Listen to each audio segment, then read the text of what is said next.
Chapter 294. I'll update tomorrow. 3 guaranteed for guaranteed. They could already see the Xiaoyao temple by the Green Dragon stream. The big boat and the bamboo raft slowly docked together. Before getting off the raft, Huang Manor bent down and turned to look at Su Fengnian, indicating that he wanted to carry his brother. Su Fengnian smiled and shook his head. The old Taoist Zhao Shituan felt a little sad. The Zhongding family was cold-blooded. There were several brothers who loved each other so much. Thinking about it carefully, the Su family had few male descendants. The second son, Su Longxiang, was born mentally retarded. Of course, the 2 princesses were destined to be married off. In this way, the Bailiang Palace would not leave any room for outsiders to interfere in the succession. Anyway, the eldest son, Su Fengnian, would be the heir. No matter how idle His Royal Highness was, there was no suspense. On the other hand, the Zhao family is the first Taoist master's residence in the South Kingdom. Although there is an ancestral rule that only Zhao can be a Taoist master, Qi Xuanzhen suppressed the Taoist master's residence 50 years ago. Now, in the Jing generation, there is Mr. White Lotus in immortality and Qi Xianxia in martial arts. They are all outsiders. No matter if it is fated chances or Taoist spells, the Zhao family can't compete with them at all. During these years, they have been scheming against each other. If the Taoist master's residence didn't worry about the strength of the main branch, Zhao Danping wouldn't have become the ridiculous prime minister. Zhao Shituan sighed worriedly. A group of people walked along the bluestone path to the Xiaoyao temple. In the past, the old Taoist master lived alone in the Taoist temple, so there was no such path. After Su Longxiang went up the mountain, the old and the young had nothing to do, so they paved the path. Zhao Shituan hesitated for a moment and approached the old man wearing a sheepskin fur coat. He smiled and said in a low voice, "Old Li, how have you been?" The old god of swords snorted. Li Chungang had visited Longhu twice in his life, and both times he met Zhao Shituan, who was about the same age as him. As a result, he was pestered by Zhao Shituan. The first time, it was Zhao Shituan who led him to the devil-slaying platform. Li Chungang did not have a bad impression of this guy, who was highly regarded by both the old Taoist master and Qi Xuanzhen. Everyone in the Taoist master's residence was as old-fashioned as clay statues, with neither immortal nor human aura. Li Chungang had already scolded them for being neither human nor ghost. He remembered that the first time he went down the mountain, this Taoist master's residence finally had an unrestrained young Taoist, who insisted on following him to Jianghu for several months. Zhao Shituan Taoist master said shamelessly, "Old Li, my kung fu is far worse than yours." Li Chungang thought of Jiang and I and his own difficulties in accepting a disciple. His Achilles heel was poked and he was furious. He pointed at Su Fengnian and glared at Zhao Shituan. "Look, my new disciple. Even if Su Longxiang becomes invincible in the future, do you think he can beat this old man's disciple?" Old Taoist Zhao was angry at first. Back then, when the Taoist nuns on the mountain heard that Li Chungang had come to the mountain, they all rushed to the devil-slaying platform like crazy, screaming as if they had seen an immortal descending to the mortal world. Zhao Shituan thought that when he was young, he was also very handsome. Although Li Chunggang's kung fu was a little higher than his, he was a little more handsome, and he was a little more famous. This group of women who were supposed to be pure and devoted to the Yellow Court would not be so crazy. However, at that time, Li Chungang held his sword and came with an unparalleled momentum. Zhao Shituan was not convinced. Until today, it was not that old Taoist Zhao thought that he could beat Old Li in a fight, but when it came to competing with disciples, Zhao Shituan was confident that no one dared to jump out and compete with him. But no matter how much he thought about it, he did not expect Elder Li to bring up His Highness the Crown Prince. The old Taoist was immediately discouraged. There was no way to compare. Even if Su Longxiang was really ruthless and dared to drag Wang Xianxia down, how could he be unreasonable to His Highness the Crown Prince? Li Chungang was in a good mood when he saw that Zhao Shituan was defeated. He patted Zhao Shituan's shoulder and comforted him. Maybe Su Longxiang is the reincarnation of Zhenwu Great Emperor.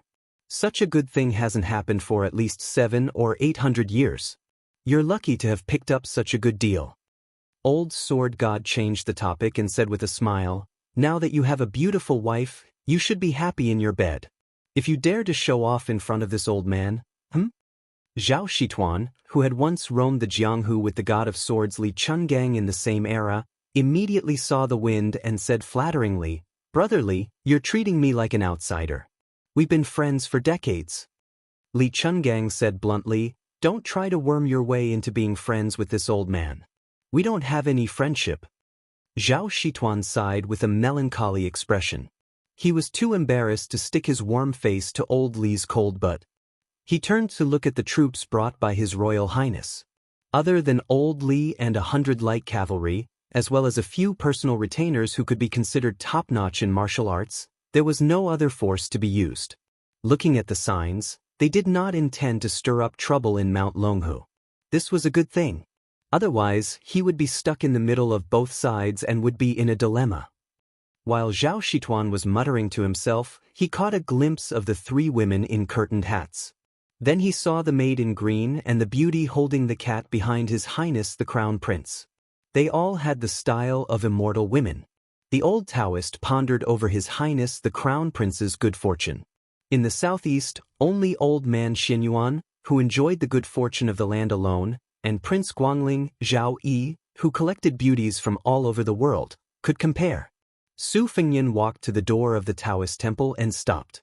Zhao Shituan's expression was ugly. He admitted that he was in the wrong. It was not easy to trick Su Longxiang from Bailiang to Mount Longhu, but in the end, he was cultivating in this dilapidated Taoist temple.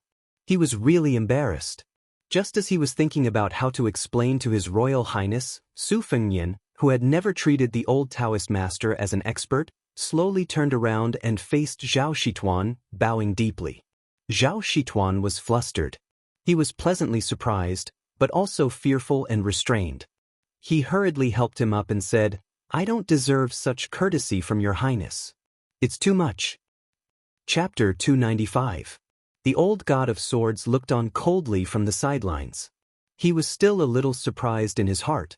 Li Chungang, who had experienced many hardships, had long since figured out Su Fengyan's temperament. Now that he had bowed so openly and sincerely, it could be considered that he had given Zhao Shituan and Mount Longhu enough face. Otherwise, given Su Fengyan's stubborn personality, he would have fought to the death even if he had provoked some king of Jing and Zhao Heng, or some scholarly group of Gangnam-do. Yu Yuwei held Wu Mainyang between her breasts. The white cat was comfortably pretending to be asleep and half awake. Occasionally, it would use its furry head to rub its perky bosom.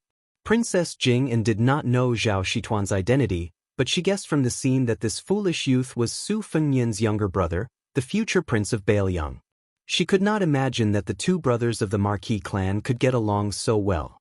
As for why the young prince was cultivating with a sloppy old Daoist in a shabby monastery at the foot of Mount Longhu, Pei Nanwei did not bother to make wild guesses. What shocked Zhao Shituan even more was the following scene. After His Royal Highness bowed with his hands clasped, the White Horse Cavalry, led by Ningamei, gripped the hilts of their Bailiang sabers with their right hands and crossed their left arms before their chests. They took a step back in unison as a sign of respect. Everyone knew that the Bailiang cavalry were the best in the world, arrogant because of their proficiency in battle. During the Spring and Autumn War, when they traveled with Gu Jiantang and the other vassal armies, they always took the lead and no one dared to cut in. Throughout the Spring and Autumn War, only once did the Bailiang army give way to a scholar-led brigade that achieved great merit. Within the Northern Liang army, this tradition had always been passed down. Those who did not have great military exploits would have to give way to those who had great military exploits. Even if it was a military officer with a high military rank, he would have to give way to those who had great military exploits. For example, the scouts who accumulated their reputation by killing the barbarians' heads, even if they were just low-level armored soldiers, in Bailiang's military towns, even if they ran into border officials at the level of county governor, they could still advance on the official road without getting off their horses or bending down. Zhao Shituan sighed inwardly. His Royal Highness had changed. It was a good thing for him, but it might not be a good thing for Mount Longhu, especially the Celestial Master residence. The old Daoist brought the group into the Daoist temple with mixed feelings. Su Fengyan, who was sitting beside the secluded ancient well with Su Longxiang, smiled and said, "Old Celestial Master, please help me arrange the Phoenix Battalion." Zhao Shituan nodded and said, "There's no need for your highness to say anything. Mount Longhu will naturally make the appropriate arrangements." Su Fengnian joked, "I heard that this Daoist ancestral temple, Yuzhang Qinglin, was imposing, and that the Yi sect was like the heavenly gate. Old Celestial Master, your temple is deserted to a whole new level." Zhao Shituan blushed with shame and smiled. "My social relations are poor. There's nothing I can do about it. I've made His Royal Highness laugh." Su Fengnian waved his hand and said, "In any case, Huang Man doesn't care about this. I see that he's quite happy here. It's not any worse than when he was in Bailiang Palace. Isn't that right, Huang Man?" Su Longxiang grinned foolishly. On this side, they kept talking about His Highness, Bailiang, and the old Celestial Master. The authorities were calm and indifferent, accustomed to it. As a result, the Murong siblings, who were outside the situation and were kept in the dark, were greatly frightened. Although Murong Tonghuang had long expected that Su Fengnian's identity was very special, no matter how he thought about it, he felt that being able to rank with Chu Lushan in the front line was already extremely shocking. For the remnants of the spring and autumn period, specifically in the provincial capital, the most unforgettable thing for the Bailiang army was undoubtedly the ghost city of Xiangfan, which had been completely massacred after the city was breached. There was also Jianzhou, where the western Leibi sat. Longhu and Xianyuan faced each other from east to west. How could they forget the humiliation brought by the Bailiang's iron armor? Murong Wuzhu was in high spirits. She was overjoyed when she mistakenly thought that she had caught a thin straw in the wind and waves, only to discover that it was a towering tree. It was like she had accidentally fallen in love with a poor scholar, only to find out that the scholar was the heir of a wealthy family after eloping with him. Murong Tonghuang could not help but tremble. His face was flushed, and he stared at His Royal Highness with a complicated expression. Other than the master of the Wutong Palace, who in the world was the most feared figure in the world by Jiangdong and Xianyuan? It was Bailiang. Su Shao, the butcher of Jianghu. Bluebird and Yu Yue went to the Taoist temple to clean up the house. Pei Nanwei had to lower her head under the eaves. Most of the time, she was no different from a maid. She had already accepted her fate. Ningmei and the others were taken to the nearby Taoist temple by the old Taoist master Zhao Shituan. The old god of swords went to take a walk by the Green Dragon stream alone. In the end, only the brothers and siblings with different identities were left in the courtyard. Su Fengnian touched Huang Man's head and glanced at Murong Tonghuang, who was looking straight at him. Murong Wuzhu was peeping at His Royal Highness, but soon he lowered his head and looked at his feet. His Royal Highness said calmly, "You finally know my identity?" Murong Tonghuang bit his lips. Su Fengnian smiled and said, "Did you pee in your pants?" Murong Tonghuang was stunned. Su Fengnian smiled and said, "If Wen Hua was here, he would definitely say that I peed in my pants." Murong Wuzhu did not feel disgusted when he heard such frivolous words. He just felt unbearably shy. His ears and neck were red, and he did not dare to look at His Royal Highness, who had a prominent identity. Murong Tonghuang could still hold on and looked at Su Fengnian from beginning to end. Su Fengnian thought for a while and said with a naughty smile, "I do have a little grudge with the Xianyuan family, but don't think that you can just watch the flood leisurely. When the time comes, you will go to the Bull Gang to discuss the Xianyuan family. I'll have to trouble you and your brother to cooperate and act closer to me." Murong Wuzhu quietly raised his head and quickly lowered it. Murong Tonghuang asked straightforwardly, "Are you really the Prince of Bailiang? The eldest son of the King of Bailiang?" Su Fengnian nodded and said, "Otherwise, would I dare to use 100 light cavalry to slaughter 20 Xianyuan cavalry?" Murong Tonghuang smiled. Sure enough, he was more charming than a woman. He slowly walked toward His Royal Highness. Su Fengnian quickly raised his hand and said with a frown, "Don't do this, I can't stand it. How can I be looked at by a man? Fine, when we go to Mount Hui, your sister will be the only one to suffer. Let's make it clear in advance that I am taking advantage of you. There is no room for discussion. However, if you shamelessly snuggle up to me, I will always feel that you are taking advantage of me. Both of us will have goosebumps. Murong Wuzhu covered her mouth and let out a soft and light laugh. Murong Tonghuang was stunned and turned around. Murong Wuzhu were laughing and crying. Perhaps to an outsider, it was just a crying and laughing scene, but to the Murong siblings, it was 10 years of bitterness and sorrow. Su Fengnian said calmly, "Don't be in a hurry to be grateful. The reason why I helped you is because I feel that you are pitiful. Of course, if you feel that you can't repay me, you can also repay me with your body." Murong Wuzhu plucked up her courage and looked at him in a daze. Su Fengnian smiled, but soon he couldn't smile anymore. Murong Tonghuang, who had tears on his cheeks, turned his head and asked, "Can't I?" Su Fengnian had the intention to kill. He made a chopping gesture and said angrily, "Murong Tonghuang, if you dare to disgust me again, I will chop off that part of yours. When we go to Wutong Palace in the capital, I guarantee that you will be justified." Su Fengnian's heart skipped a beat as he recalled the prophetic ballad. Overturning a country.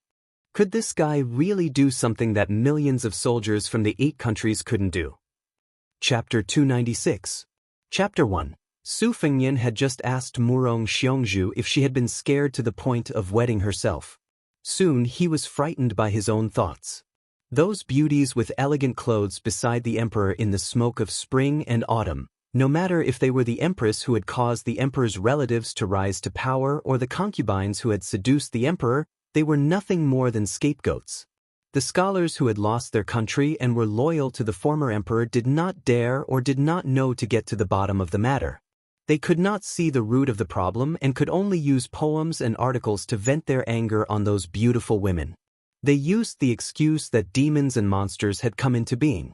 In the eyes of discerning people, it was absurd and unreasonable. Murong Tonghuang was a beautiful young man who could not even defeat the Xianyuan family. How could he collapse a prosperous dynasty? Su Fengnian, who had come back to his senses, laughed at himself. The imperial harem had Zhao Ji as the mother of the country. This empress's iron fist was not inferior to that of a famous general. No matter what, there would not be chaos. In the capital, there was that emperor who was adept at controlling all factions and parties. Inside, there was the empress who was recognized as virtuous to take care of the inner chamber. Outside, there were civil and military officials and generals who looked at all directions. What a big iron bucket of country. The thin-skinned and shallow Murong Wuzhu was short of breath. She carefully sized up this young man whom she had only known for a dozen years. His Royal Highness in Beiliang? How high was his official position? Murong Wuzhu did not understand these things. She only occasionally heard some bad comments about Beiliang when she was socializing with the scholars of Jianzhou. They said that the king of Beiliang was a tyrannical executioner who had killed the most people in the dynasty. He used to like slaughtering cities. As for the eldest son, he was very foppish. He could not write or fight. He only knew how to bully good women in Beiliang. Sooner or later, he would lose the family property and was not worth mentioning. No matter how simple Murong Wuzhu was, she knew that seeing was believing. First impressions were the strongest. She had a good impression of Su Fengnian, who had saved her and her brother. Under the premise that he was in control of their lives, he could resist the temptation and did not bully them. This was 100 times better than those aristocratic scholars who were full of benevolence, righteousness, and morality but secretly had obscene eyes. She was so simple. In the past, she had accepted her fate to be captured and played by ancestor Xianyuan. Now, she accepted her fate to warm the bed for His Royal Highness one day. Murong Wuzhu looked at the handsome face. Even if she took 1,000 steps back, he was very good-looking when he was young, wasn't he? Among the siblings, Murong Tonghuang, who was the one who made the decision since childhood, saw the look in his sister's eyes and felt helpless. Su Fengnian was extremely disgusted with the scholarly men's penchant for cutting off their sleeves. Of course, he kept a respectful distance from Murong Tonghuang. However, he quite liked this guy's unscrupulous ruthlessness in order to achieve his goal. He was truly ruthless if he dared to be ruthless to himself. If a man could endure the disgust and throw flirtatious glances at another man, he would be unlucky to be born in a small family. If he was given a bigger stage, he would be good at dancing. Since Murong Tongwang's words and actions were straightforward, Su Fengnian couldn't disappoint him. He gently kicked away the tiger Kuei King Kong who was biting his robe and said with a smile, "If you want to use Baoyang's tiger skin as a banner to intimidate others, you don't need to hide it. Since I've eaten my fill and have nothing better to do, I won't be so shameless. However, I'll say the ugly words first. At least we're in the same camp now. Don't stab me in the back and think about giving Mount Hui a proof of your allegiance. We can't let you and your sister take all the good things." Murong Tonghuang nodded and said gloomily, "After we stepped out of the family, we didn't think about going to the Xianyuan family to live an ignoble existence. However, since His Royal Highness said so, I also hope that Your Highness won't use us to win over Mount Hui." Su Fengnian waved his hand and shook his head. "Then you're underestimating me, Su Fengnian." Murong Wuzhu whispered softly, "Su Fengnian?" Su Fengnian said with a smile, "Isn't the name nice? A phoenix won't perch unless it's a parasol tree. You two are quite fated, right? My courtyard in Baoyang Palace is called Parasol Garden. If you have the chance, you can go there and play. Don't worry, I really don't have any thoughts about you two. I also feel that it's a waste of saliva to keep talking about this. In the future, don't be on guard against this. Do you see the big sister holding the white cat? I like her. If we're talking about her face and smooth skin, then Big Sister Pei or Aunt Pei, who wears the veil hat with you two, is definitely more outstanding than you two. You two are guarding against me like you're guarding against a thief. It's very hurtful." Murong Wuzhu giggled. As a result, she was glared at by Murong Tonghuang, but this time, she didn't shrink back for the first time.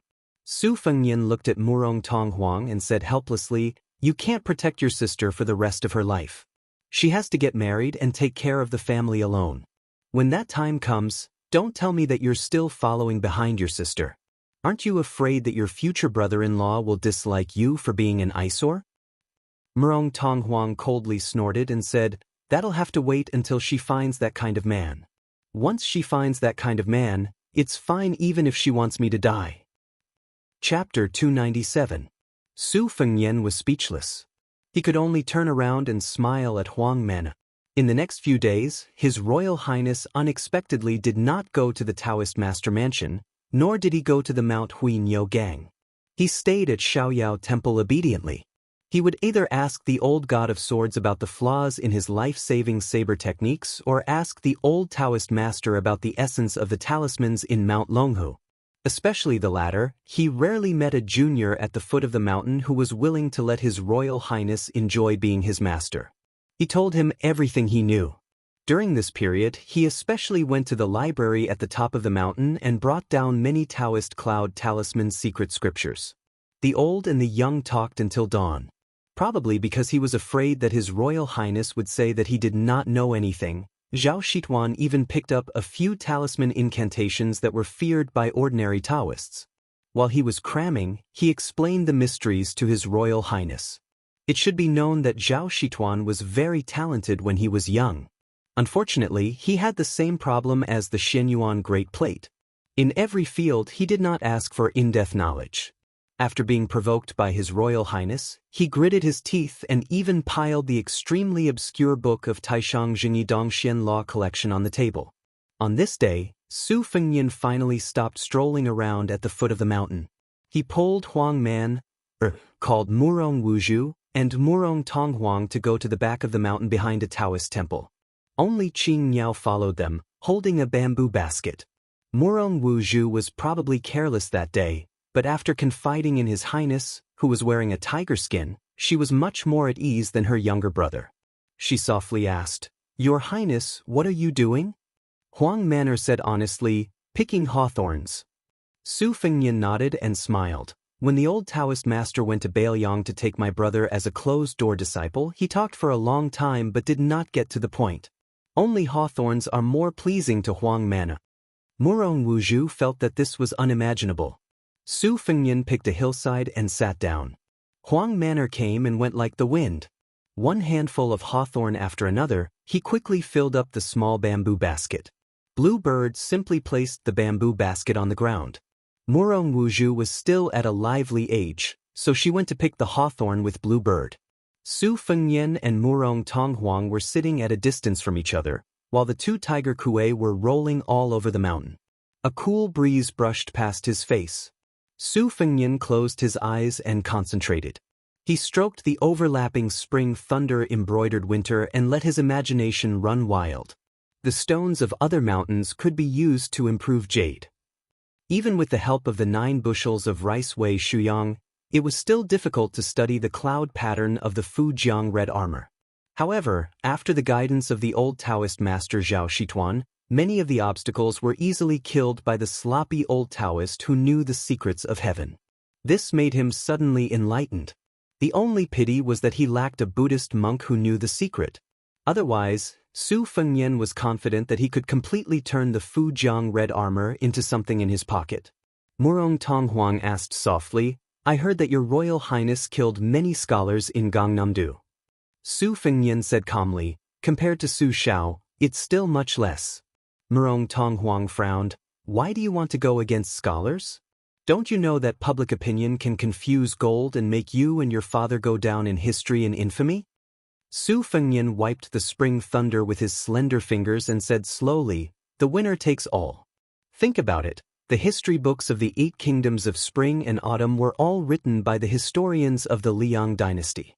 For those who wanted their ancestors to be known as loyal ministers, even if they only left a dozen words for their descendants, they would not hesitate to become officials in the new imperial court. For those who wanted their fathers not to be known as traitorous ministers, they would even rush to the capital and rack their brains to please the Hanlin emperor. They would cry and shout, wishing that they could present their wives and concubines with both hands. Isn't there a ridiculous story of someone who asked his wife to take off her clothes to warm his hands with her breasts?" Murong Tonghuang said seriously, "Your Royal Highness, you can't generalize." Su Fengnian opened his eyes and said calmly, "I understand this. It's not that Su Xiao didn't admire scholars from the bottom of his heart, but it seems that not many of them had a good ending. Sun Ping of Hezhou, who submitted the 21 treatises on governance, was cooked by the people. Zhao Guangling vomited blood and died in the military tent outside the West Shu imperial city. Li Yishan, who used to be a judge of civil and military affairs, was killed by some literary giants who were also scholars. He was implicated and finally escaped to Su Zhao's side to survive. Of course, you can continue to say that this is a generalization. However, as a member of the Northern Liang Mansion, I have seen the graceful bearing of many famous people. Indeed, they can write beautiful poems. Regardless of whether it is killing with words or singing praises, they are all top-notch. Fame and fortune, fame and fortune. Do you know why the name comes before the word fortune? Saint Zhang of the North once said that there were 3 immortals. The first was to establish virtue, the second was to establish one's words, and the third was to establish merit. This was the answer, and also the basis of why scholars look down on martial artists.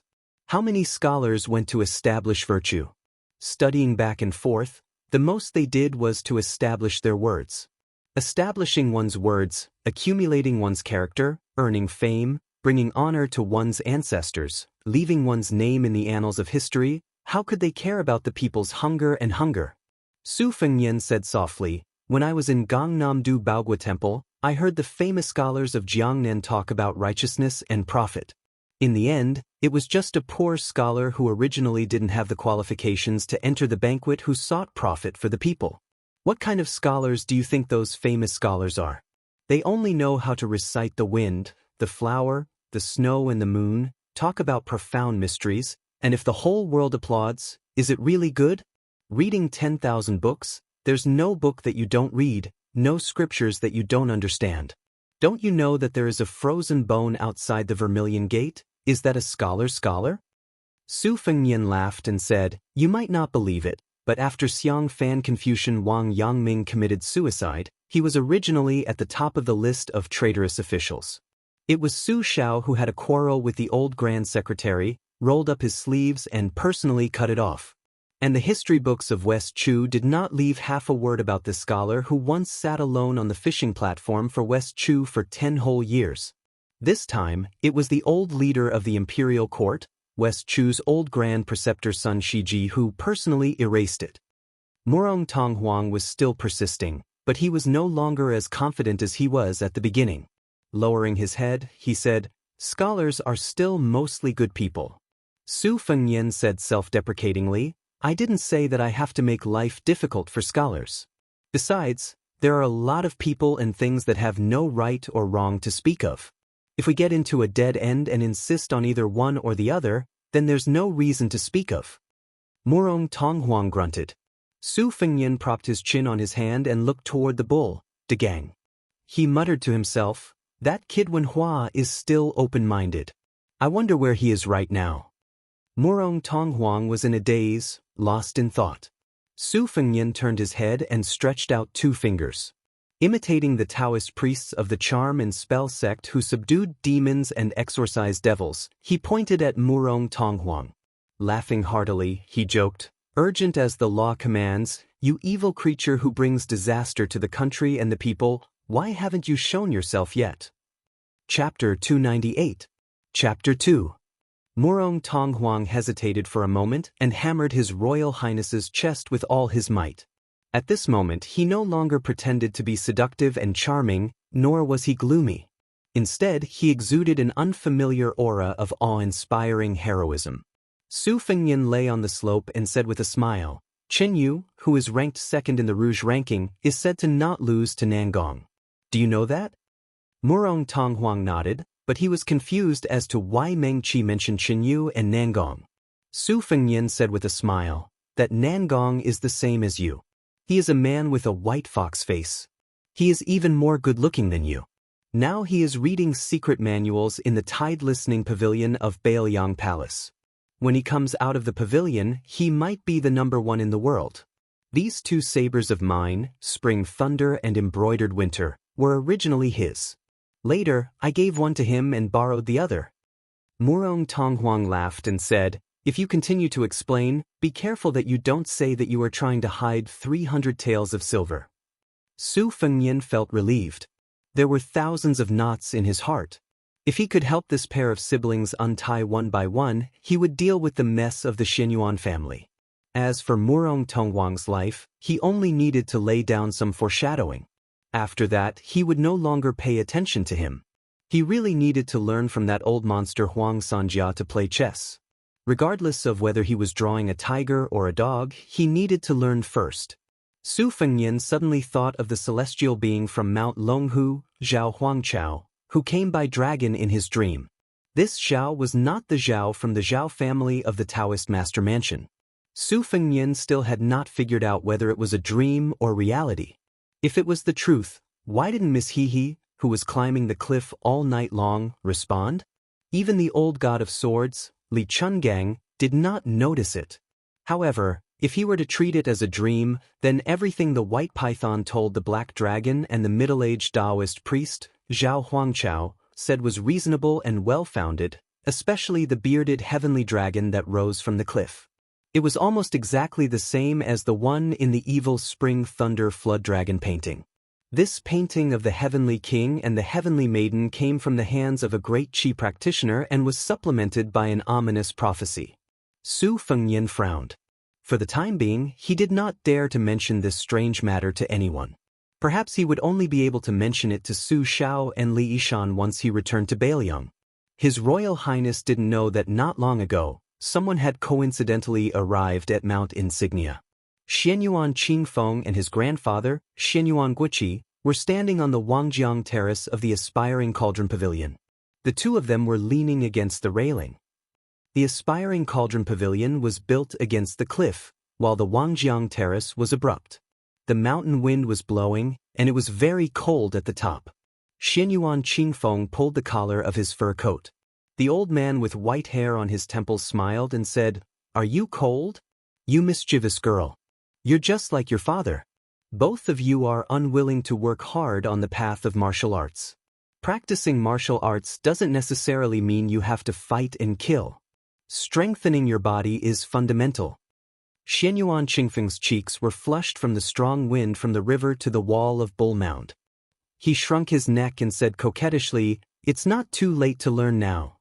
Xianyuan Guiqi, who had an ancient sword hanging from his waist, smiled but didn't say anything.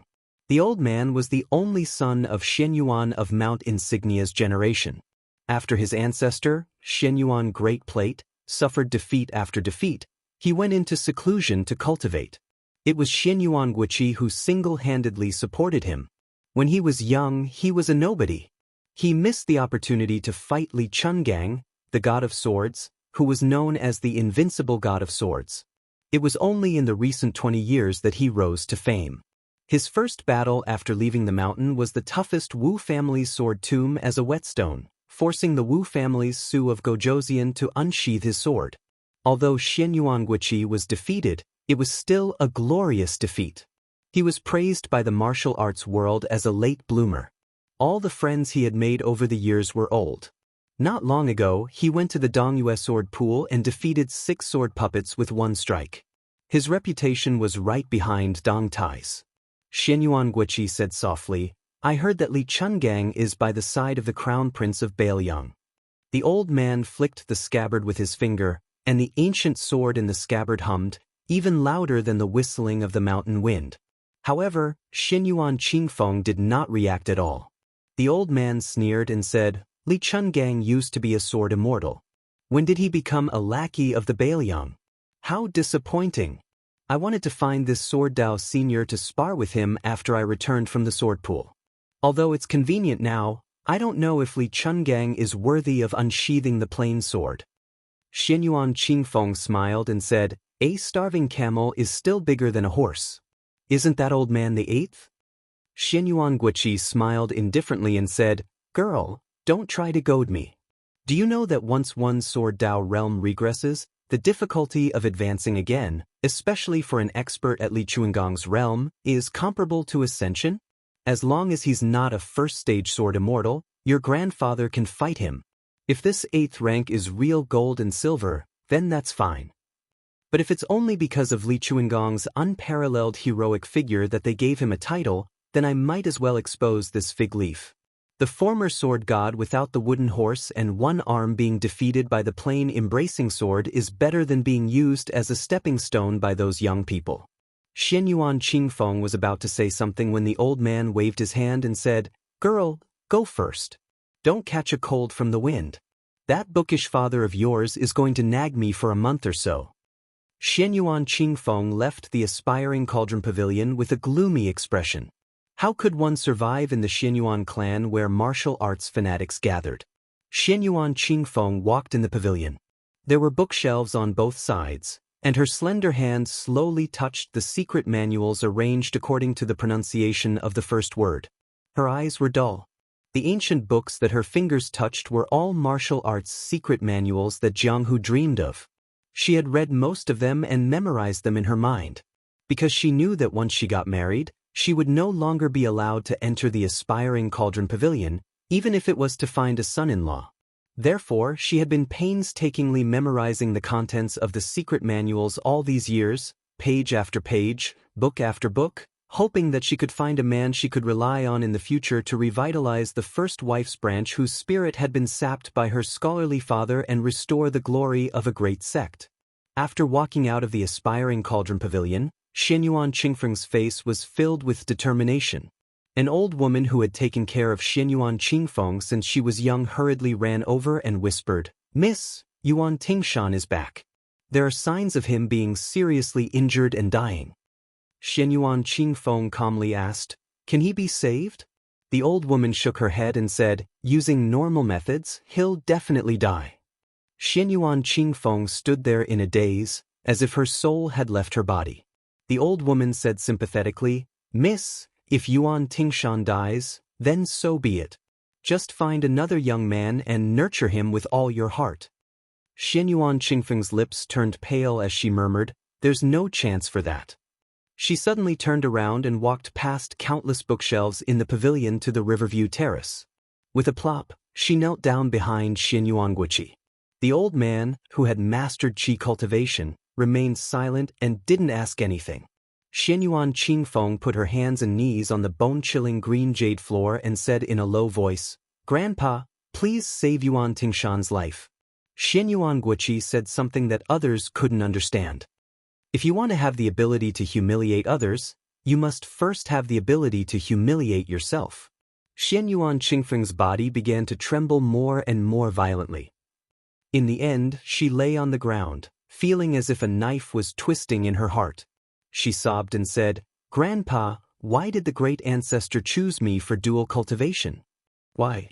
As long as Grandpa can save Yuan Tingshan, as long as Yuan Tingshan can withstand 10 strikes from the great ancestor, Qingfeng won't have to be a bull anymore." Xianyuan Guiqi shook his head. A middle-aged Confucian scholar who resembled Xianyuan Guiqi walked into the Riverview Terrace while coughing. His hair was tied up in a bun, and he held the forbidden thunder mantra of virtue in one hand and covered his mouth with the other. After releasing his hand, he put his hand behind his back, leaving behind a pool of blood. Xianyuan Guiqi was slightly angry. "Jingqing, since you're not well, don't walk around." Xianyuan Jingqing said bitterly, "Life and death are predestined. Just accept your fate." Xianyuan Guiqi, who had his back to the father and daughter, waved his sleeve. Clearly he was quite angry. Xianyuan Jingqing took the Daoist book from his bloody hand and held it tightly. He bent down, freeing his hand to support his daughter. Xianyuan Qingfeng's limbs were already weak, but at this moment, a surge of strength surged up and she threw her father's hand away. She cried and cursed, "You don't deserve it." The eldest grandson of the Xianyuan family, Xianyuan Jingqing, had a bitter expression on his face. He said softly, "Let's go. Your mother has warmed a pot of Angelica wine for you to warm your stomach." Xianyuan Qingfeng stood up shakily and staggered out of the Wangjiang terrace, leaving Xianyuan Jingqing with a resolute and desolate back view. Xianyuan Guiqi was angry at his son's lack of struggle and lamented his misfortune. He raised his voice and reprimanded, "Look at you. Back then, in order to marry a loose woman who could be anyone's wife, you disgraced the family. What have you been doing all these years?" Xianyuan Jingqing said calmly, "Reading. Reading the spring and autumn annals of righteousness. Reading Taoism without action. Reading Buddhism with compassion." Xianyuan Jingqing said word by word, neither warm nor angry. His tone was extremely slow.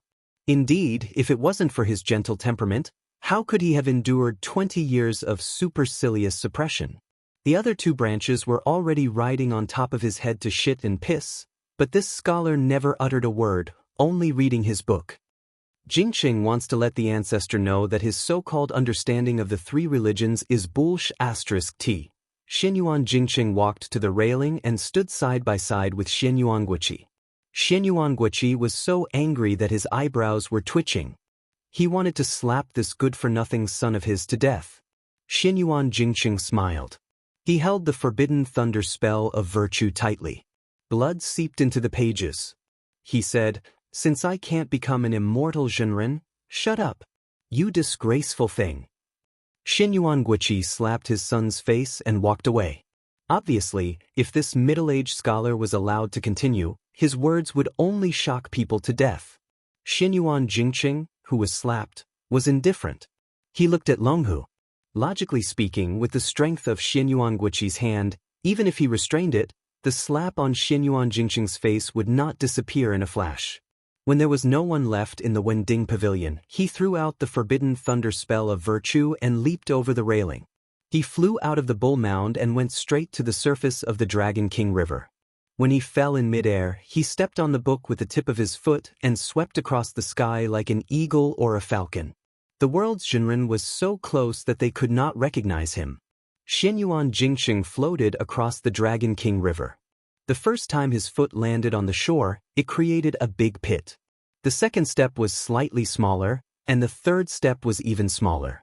He took 7 consecutive steps, each step stepping on the pit like a blooming lotus. A lotus appeared with each step.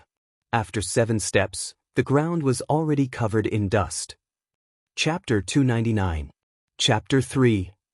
His Royal Highness's talk about fame and fortune is quite insightful. If a scholar fishes for fame and compliments, it may seem easy, but in fact, it's no different from a merchant. A famous scholar's mysterious talk harms the country. This scholar is not a scholar. holding the scriptures at home, laughing at the frozen bones outside the door. This kind of reading is indeed not reading. It's just reading the impolite, heartless, and unrighteous heavenly book. Mount Hui Xianyuan Jingqing, on behalf of Zhang Xuanping, who is both a teacher and a friend, pays his respects to His Royal Highness. Xianyuan Jingqing, on behalf of Wang Yangming, a scholar from Xiangfan, pays his respects to the King of Bailiang. Finally, Xianyuan Jingqing pays his respects to the King of Bailiang on behalf of all the poor scholars in the world. Su Fengnian widened his eyes and looked at the scholar in green who was walking towards him. He didn't know that this guy was eavesdropping just now, and he couldn't detect the flow of his qi at all. When they were 30 steps away, the man who called himself Xianyuan Jingqing bowed 3 times in a row. After straightening his back, he stopped moving forward. Murong Wuzhu, who was squatting beside His Royal Highness and picking hawthorns, dropped her hawthorns on the ground when she heard the 2 words, Xianyuan. Murong Tonghuang was a little calm, but his knuckles were blue, revealing the panic in his heart. For the siblings, the Xianyuan clansmen on the Bull Mound were not the Jianghu individual immortals who enjoyed the good fortune of the land alone, but the devil who played Zhenzhou in the palm of his hand. However, Murong Tonghuang still fiercely pulled away his sister who was trying to grab Su Fengnian's sleeve. He almost helped her stand up and walked away. It seemed that he didn't want to be implicated, but Su Fengnian and Murong Tonghuang's lips almost curled up at the same time after they separated. Obviously, they had a tacit understanding. Since someone from the Xianyuan family had taken the initiative to attack instead of defending, even knowing Su Fengnian's identity, Su Fengnian didn't dare to slack off in the slightest, even if it was the infamous Xianyuan Jingqing. This person had respectfully bowed 3 times, so there must be something fishy going on. After Su Fengnian stood up, he caught a glimpse of Huang Man and Qing Miao approaching. They were both in a horn-like position. He smiled and asked, "Mr.'s 3 bows are enough to shock the heavens and make ghosts weep. I just don't know if Mr. dares to do such a thing on the Bull Mound?" Xianyuan Jingqing said calmly, "If you say I don't dare, His Royal Highness doesn't seem to believe it. If I say I don't dare, His Royal Highness will draw his knife on the spot." Su Fengnian stared at the eldest grandson of the Xianyuan family who had become the laughingstock of the Xianyuan family. He didn't want to be deliberately mystified anymore, so he said impatiently, "Say it, why are you looking for me? If it weren't for your friendship with Mr. Sun, why would I talk nonsense with you?" Xianyuan Jingqing went straight to the point and said calmly, "Your Highness, do you know why my daughter, Xianyuan Qingfeng, made things difficult for you in Wuzhou?" Su Fengnian clenched the spring thunder in his left hand. He wanted to kill with 1 blow with the knife in his left hand. "You didn't go to Mount Hui to look for trouble with the Xianyuan family, but dared to come down the mountain to provoke me? When did the Xianyuan family have a scholar who worried about the country and the people?" Su Fengnian exhaled softly, the qi in his body surging like a river. He smiled and said, "Sir, please speak." Xianyuan Jingqing said calmly, "You look very much like someone. You look like 4 or 5 years old, but your spirit is very similar." Su Fengnian's spring thunder exploded and arrived in front of Xianyuan Jingqing in an instant. It was born out of Spear Fairy Wang Xiu's famous skill, Overlord Armor Removal. The spring thunder struck down, entering Xianyuan Jingqing's neck and coming out from his waist. With 1 successful strike, it was about to cut him in half. Xianyuan Jingqing frowned. His left foot didn't move, but the tip of his right foot spun, drawing a semicircle on the ground. His left hand held the book behind his back, and his right hand reached out with 2 pale fingers to pinch the spring thunder, following the momentum of Su Fengnian's knife to remove the force. The middle-aged scholar made a sound of surprise and was slightly surprised. The scholar's cuff holding the knife fluttered even though there was no wind. Su Fengnian turned the blade, and Xianyuan Jingqing let go of his hand and stepped back. The tips of his feet crisscrossed, and his figure was indescribably light and graceful. He continued, "And this person is the man that Qingfeng's mother couldn't let go of. If this man didn't die of illness, she definitely wouldn't have married into Mount Hui. Qingfeng's calligraphy and painting were all learned from her mother. There is a portrait that has been hanging for 20 years. When Qingfeng saw you in the lantern market, it was inevitable that she would lose her composure. I hope your highness will be magnanimous enough to forgive her. Su Fengnian took large strides forward, and the spring thunder pierced straight at the whale. Xianyuan Jingqing held the book in his left hand and struck the spring thunder, swatting it away. Su Fengnian's right hand was about to unsheath the embroidered winter sword when Xianyuan Jingqing, who had endured it time and time again, snorted coldly. His figure suddenly moved forward, and he pressed one hand on Su Fengnian's shoulder. With a gentle push, Su Fengnian was forced to turn his body, but he still took the opportunity to pull out the embroidered winter sword. It was the posture of pulling up a mountain. Xianyuan Jingqing sneered. You don't know when to stop. How rude and unreasonable His Royal Highness is. Su Fengnian inexplicably sheathed his sword, and the spring thunder and embroidered winter sword returned to their sheaths. It was because of Huang Man. He smiled and said, Last time when I went to the tomb outside Zhejiang City, I saw a few wine cups. Were they all yours, sir? Xianyuan Jingqing nodded dejectedly and asked, Why did you sheath your sword at the last moment? Su Fengnian pointed at Huang Man, who was squatting in the distance, and smiled. My little brother knows if others have any ill intentions. Xianyuan Jingqing said with mixed feelings, He was born in the Vajra realm. Su Fengnian was puzzled. Pardon me for asking, but you are obviously a martial arts expert. How did you end up in such a state at Bulgang? Xianyuan Jingqing calmly revealed the earth-shattering truth. Qingfeng's mother and Xianyuan Great Pan were dual cultivating to take revenge on me. Now this old ancestor wants Qingfeng to enter Bulgang again. Xianyuan Jingqing's voice was steady. He did not deliberately lower his voice to cover his ugliness. Murong Tonghuang and Murong Wuzhu looked at each other. Even the thick-skinned Su Fengnian was stunned. He was shocked beyond words. How could there be such a shameless old man who liked to take advantage of the grass around his nest? That was the daughter-in-law of his eldest grandson. In the end, he did not even let go of his great-granddaughter? He would rather kill the wrong person than let go of the wrong person? Compared to this sensational inside story, trying to kidnap the Murong Shuangbi was not worth mentioning. Xianyuan Jingqing said bitterly, This old ancestor did not indulge in beauty. It was because he wanted to achieve the immortal Zhenren realm that he took an unorthodox path. Su Fengnian scolded, Bullsh**t. Whether it is the Dao sex bedroom technique or the esoteric sex dual cultivation, Xianyuan Jingqing, are you still a man?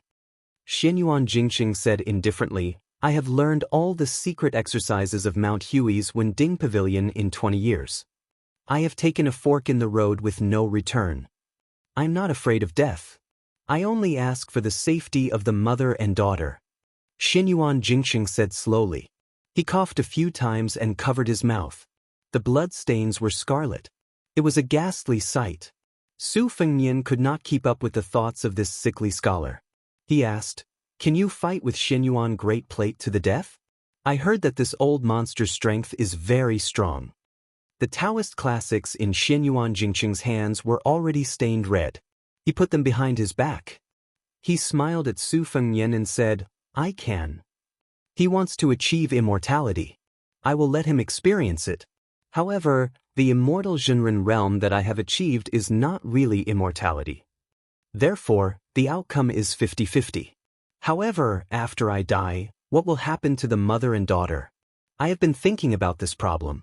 That is why I have been waiting for His Royal Highness. Today, I came to see Your Highness. Your first blade was excellent. Not to mention that your bladesmanship is accomplished, your blade is even more ruthless.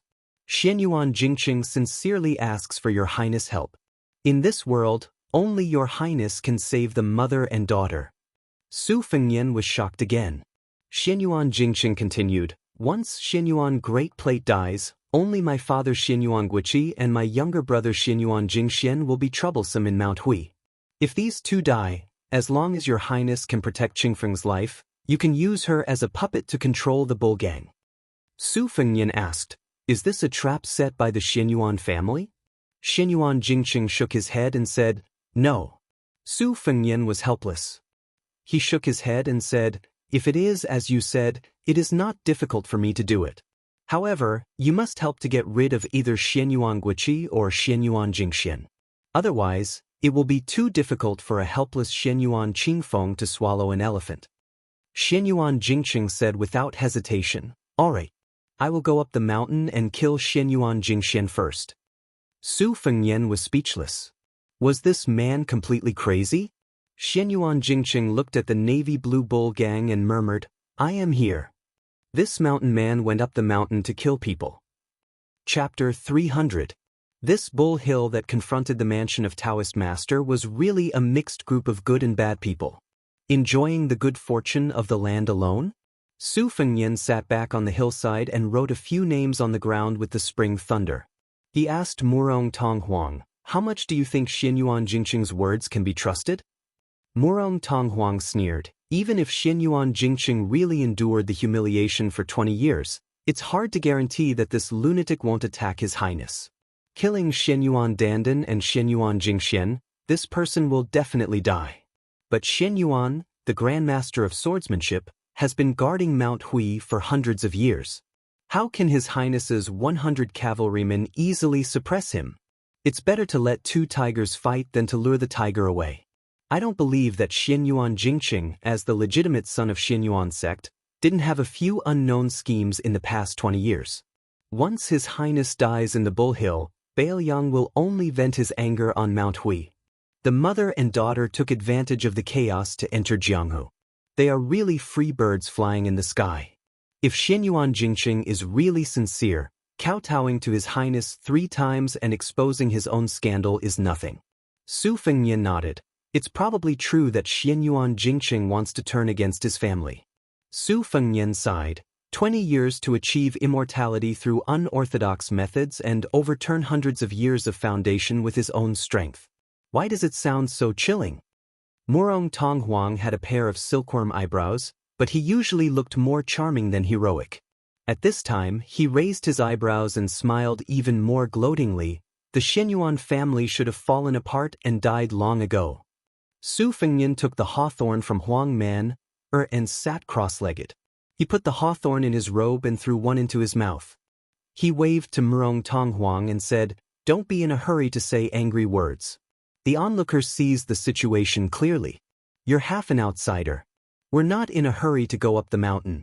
You can talk about it casually and see if you can find some clues. No matter how inexplicable it is, in the end, there are only 2 paths, go up the mountain or not." Murong Tonghuang nodded and said, "Going up the mountain, Your Highness has to take a lot of risks. I'm afraid this is also the original intention of Xianyuan Jingqing to endure until now. He may not be willing to fall out with his family until he has a chance to rely on a strong external force. Otherwise, with Mount Hui's family background, only a land immortal like Qishuanjin can come and go like walking on flat ground. Xianyuan Jingqing is obviously not so strong. When the snipe and the clam fight, the mother and daughter will reap the benefits. In fact, it's better if Your Highness doesn't go up the mountain. Or rather, you can go up the mountain slowly and let Xianyuan Jingqing fight with all his strength. I believe that by that time, Hui Mountain's vitality will be greatly damaged. However, if you want to fish in troubled waters at this time, it's far better to take the risk and go up the mountain to hold the line for Xianyuan Jingqing." Su Fengyan always couldn't finish the hawthorn because he almost finished one. Huang Man had already carefully wiped a handful with his sleeve. Su Fengyan wiped the carelessly written words on the ground with spring lightning and threw some hawthorns to the siblings. He said with a smile, "Go up the mountain, we have to go up the mountain early." Murong Tonghuang frowned and said, "Why?" Su Fengyan stood up and looked at Bulgang and said softly, "To watch a fight." Murong Tonghuang asked carefully and tentatively, "Your Highness is addicted to martial arts?" Su Fengyan said self-mockingly, "I'm just greedy for life and afraid of death. Of course, there are also the thoughts of chivalrous heroes who want to save beauties since childhood." Murong Tonghuang turned his head and couldn't help laughing. The words chivalrous heroes could be said by anyone, but it was said by the eldest son of Rin Tu, who made the whole Jianghu tremble under the sound of horse hooves. It was ridiculous. Su Fengyan said with a smile, "Laugh if you want." Although Murong Tonghuang had let down some of his guard, he didn't have the guts to be presumptuous in front of His Royal Highness. Of course, he didn't dare to make fun of him. Su Fengyan patted Huang Man his head and said, "Let's go to Mount Hui. Tear apart whoever blocks the way." Huang Man, originally turbid eyes instantly blossomed with light. Su Fengnian turned to Bluebird and said, "Go to Xiaoyao Temple and tell the old god of swords and the Phoenix Battalion. You'd better bring the instant spear. We'll meet at Qinglong Creek. This time, we'll play big. By the way, I'll remind the old celestial master Zhao Shituan that Mount Longhu better not get involved. You can explain to the old celestial master that Xianyuan Jingqing invited us to go up the mountain. Let him know that this is a family matter of Mount Hui and not me trying to make trouble for the Xianyuan family." Bluebird held the bamboo basket and nodded, "Got it." On top of the mud wall of Xiaoyao Temple, old Daoist Xiao stretched his neck and looked at the middle-aged Confucian scholar who was walking on the river. Li Chungang sneered, "This old man really doesn't understand the ways of the world." Back then, heavenly phenomenon aside, a Finger Xian realm cultivator could rank among the top 10 in the world. Now, Finger Xian realm cultivators are as worthless as roadside cabbages. Are they embarrassed to greet people if they're not in the Vajra realm? Zhao Shituan, who had just touched the threshold of the Finger Xian realm, blushed and said, "Old brother Li, you must be joking. These 30 years in the Jianghu are indeed different from the previous 30 years. There are many geniuses and freaks, but there aren't as many Vajras as dogs. His Royal Highness going out to travel is naturally different from ordinary people roaming the Jianghu. If Su Fengnian wasn't the son of the king of Bailiang and his Royal Highness could be hereditary, how could he have met Wu Luding who blocked the river? How could he have met the 11th Wang Mingyin? Even more so, he wouldn't have been humiliated by Xianyuan Jingqing who had just arrived at Mount Longhu. It's not that the Jianghu is changing too quickly, but that old brother Li is following this brat who's too eye-catching. How could a Jianghu person without any ability dare to humiliate himself in front of the heir of Bailiang? Let's not talk about old brother Li. These 100 elite Phoenix Battalion are enough to make a big pot of water. Small fishes and shrimps would have been slapped to death long ago." Li Chungang snorted and said, "What's up with the Xianyuan Jingqing who floated down the bull mound? What's up with your so-called immortal Zhenren realm?" The old celestial master stroked his beard and squinted his eyes. "This young man has a tough life. He's very talented, but as the eldest grandson of the Xianyuan family, he chose not to walk the path of martial arts. When he went down the mountain to take the imperial examinations, he fell in love with a Jianghu woman who didn't know how to repay kindness. That woman didn't come from a good background, but she was stubborn. She probably didn't want to be brought up to Mount Huishan. Xianyuan Pan saw the opportunity and used both the carrot and the stick to dual cultivation. As for whether Xianyuan Pan had the intention to force his grandson to practice martial arts, only God knows. In the past 20 to 30 years, Xianyuan Pan had devoted himself to cultivating the joyful Zen and the art of sex. He had no taboos at all. A few yellow crowns from Mount Longhu had been killed by him. However, those Daoist nuns were also strange. After the incident, they did not say a word. Instead, they took the initiative to be cauldrons at Yuniu Zhang's side. Xianyuan Pan's ability to control people was impressive. This old bastard was already popular with women when he was young. I heard that in the past 2 years, he took a fancy to Xianyuan Jingqing's daughter, Xianyuan Qingfeng. I guess this time he finally crossed Xianyuan Jingqing's bottom line and no longer swallowed it. However, I'm not sure how Xianyuan Jingqing became an immortal Zhenren. I only know that this kid has been borrowing books from the Celestial Master residence for the past 20 years. He's always been on good terms with my arrogant nephew, Zhao Danping. How strange, I'll have to ask Zhao Danping later." The old god of swords sneered, looking at his ocean of qi. "It's the reverse path of seeking death. It's not worth mentioning." The old celestial master said regretfully, "If this kid wasn't so eager for success, the land of bliss on the stone tablet would be worthy of its name." The old god of swords spat and said, "If he didn't seek death and used his life to exchange for the realm, would he just watch his daughter enter the mouth of that old bastard Xianyuan Pan?" Zhao Shituan put his hands in his sleeves and sighed continuously. He frowned and said, "Brother Li, do you think His Royal Highness will take over this hot potato?" Li Chungang said without hesitation, "Nonsense, it's at least a battle of Xianfinger against Xianfinger. It might even be the peak battle of celestial phenomenon. Would that kid not go? Zhao Shituan still sighed and said, if that's the case, Jiangdong Xinyuan will really be unable to recover for at least 30 years. Li Chungang sneered and said, Xinyuan and Sword Pool are already a few levels lower than the Wu family's sword tomb. Back then, the Wu family's sword master came out and defeated 10,000 riders with 9 swords. That's true glory. Xinyuan and Sword Pool are nothing. Can they stand shoulder to shoulder with the Wu family's sword tomb? It's all the flattery of those bastards in the Jianghu. Seeing Bluebird carrying a bamboo basket of hawthorns towards Xiaoyao Temple, the old god of swords asked, are you going to Mount Huishan later? The old celestial master laughed bitterly and said, I'm not feeling well. Li Chungang floated down the wall and said disdainfully, old woman, you still have such matters? Zhao Shituan stared but didn't dare to refute. Li Chungang added insult to injury and said, aren't you afraid that your disciple will be at a disadvantage?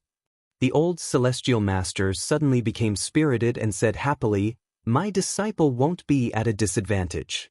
It's not that I'm boasting, but the number of people who can hurt Huang Manor can be counted on one hand. But if you want to kill my disciple, there might be 1 or 2 in Mount Longhu, but there aren't any in Mount Huishan. Next should be a small climax. Chapter 301. The buildings on the Bull Mound were very particular, with a strict hierarchy and complicated rules. For example, the rear courtyard where the eldest branch lived was small, but it had everything. There was also a banquet hall, vermilion lacquer, carved red sandalwood, and flying beasts. A large plaque hung on the wall with the words, Heavenly Eternal Winter. There was a courtyard in front and a garden in the back. The east and west wings had a building above them, and there was a large glazed vat half the height of a person in the courtyard. It could hold several thousand caddies of water, and there were 8 or 9 lotus flowers planted there. They were slender and elegant, their roots visible, and a dozen or so fat red carps leisurely swam inside. It was early autumn, and yellow leaves covered the bluestone tiles under the eaves between the red walls and green tiles. No one cleaned the place, so it was cold and cheerless. A woman in a gorgeous palace dress stood in front of the glazed fish vat, holding a small porcelain bowl. She tossed bait into the vat, attracting red carps to swim happily. Her posture was graceful, and her expression was languid. A tall and sturdy man in gorgeous clothes walked straight into the courtyard. A maidservant beside the woman hurriedly lowered her head, not daring to look at him. The middle-aged man's hands were on the edge of his onyx belt, and he habitually gave off an arrogant feeling. Even though he should be calling the woman sister-in-law in this courtyard, he still refused to restrain his arrogance. He raised a hand and waved, driving away the maidservant who was staring at her feet. It was unknown how this submissive maidservant saw the man waving his hand, but she ran toward the door as if she had been pardoned. When she passed by the man, she was fiercely slapped on the buttocks, causing her to pale in fright. The woman with a cold expression was indifferent to this and continued to feed the carps. The middle-aged man walked in front of the glazed vat and extended 2 fingers to stroke the smooth walls of the vat. He smiled and said, "Sister-in-law, we're a single man and woman, aren't we doing anything?" The woman stared at the carefree red carps and coldly said, "Xianyuan Jingxian, aren't you afraid that if you swallow my dumplings, you'll burn your tongue along with your heart, liver, spleen, and kidneys?" The man who was called by his name by the woman said indifferently, "Sister-in-law lives in seclusion, so of course you don't know. After the ancestor came out of seclusion this time, he intends to entrust the position of the family head to me. It's no wonder that sister-in-law doesn't know about this. Sister-in-law and the ancestor haven't dual cultivated for some time, right?" The man placed his palm on the colored glass fish tank and abruptly exerted his strength. More than a dozen carps and lotus roots were pulled to the side of the tank and stuck to it, unable to move. He bent down to look at the carps that were struggling on their deathbed and smiled. "Xianyuan Jingxian has been drooling over sister-in-law for a long time. This is something that everyone in Mount Hui knows. Once I officially take over this large bull's nest, how could the old ancestor care about an old and worn-out cauldron? That bookworm big brother of mine worships you like a fairy, thinking that you're above the common populace. But he clearly doesn't understand a woman's thoughts at all. He's wasted all those sage books he's read. A woman in her 30s is like a wolf and in her 40s is like a tiger. Once she's tasted the sweet rain after a long drought, how could she endure loneliness? Isn't that right, sister-in-law? The woman was humiliated in such a way, but she remained unmoved. She only looked at the carps that were almost suffocating to death and indifferently mocked. Xianyuan Jingxian, what are you so impatient for? It won't be too late to vent your frustrations when you become the head of the Xianyuan family. That's right. Do you remember when you went to southern borders 6 years ago? Sister-in-law just happened to see that loyal and unswerving wife of yours on the large bull's bed, but she was extremely seductive. When she first came to Mount Hui, she called me a depraved slut every day. Haven't you wondered why she shut up these past few years? I might as well make it clear to you, it was sister-in-law who pitied her for being lonely, so rather than wasting energy scolding others, she might as well save her energy to serve others in bed.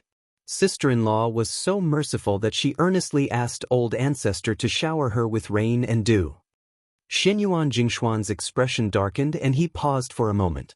His palm left the wall of the glazed fish tank and the lotus flowers all snapped. Blood seeped out from the scales of the dozen or so carps, and their corpses floated to the surface. Xianyuan Jingxian said the word, good, 3 times in a row, then grinned maliciously. Xianyuan Jingqing, this big brother, can't do anything even after being beaten 3 times with a stick. I didn't expect sister-in-law to be so scheming, knowing how to use small tricks to retaliate. This is for the best. Today, I'll carry sister-in-law back. I want to see if there's anyone in the eldest branch who can be as unyielding as sister-in-law. Or perhaps Xianyuan Jingqing will simply wantonly have fun with sister-in-law here. I heard that sister-in-law fell ill from longing for a portrait, so I don't mind hanging that portrait at the head of your bed to liven things up. Sister-in-law, what do you think? Isn't Jingxian much more amorous than Big Brother? The woman calmly gazed at the blood-soaked fish tank and smiled. Compared to Xianyuan Jingqing, you think too highly of him. Xianyuan Jingxian asked, Sister-in-law, when you're in bed later, you'll have to use all your skills. A woman's 18 types of martial arts. Xianyuan Jingxian, you're worse than an animal. An angry roar came from the door. When Xianyuan Jingxian heard the familiar voice, he couldn't be bothered to turn around. He laughed indulgently and said, Qingfeng, I heard that the bastard surnamed Yuan you thought so highly of is already half dead, so your mother's fate today will be your fate in a few years. Uncle has the patience to wait for that day. Uncle might even wonder if Qingfeng already has a young daughter by the time he reaches 60 years of age. In the past, I didn't understand the meaning of the words enjoying the blessings of the land alone on the stone tablet, but now I understand that this kind of blessings is truly something that only immortals can enjoy. Xianyuan Qingfeng stood at the door, his fingernails digging into his palms. When she saw her daughter, a trace of panic finally flashed through the woman's eyes. She coldly said, Qingfeng, leave this place. Xianyuan Jingxian clicked his tongue and laughed. What a touching mother-daughter relationship. Chapter 302. A series of untimely coughs could be heard. Xianyuan Jingxian was stunned and slowly turned around. When he saw a figure appear in the doorway, he was subconsciously startled, but he was immediately amused by his own panic. He stood next to the large glazed vat and unbridled guffawed. The reason why he was surprised was because Xianyuan Jingxian knew that anyone could set foot in this large sex inner court except for the man at the doorway. And that man just so happened to be the husband of the woman behind Xianyuan Jingxian. How absurd was this? Back then, his wife in her prime would rather dual cultivate with the old ancestor, causing the eldest son of the first wife to become a laughingstock.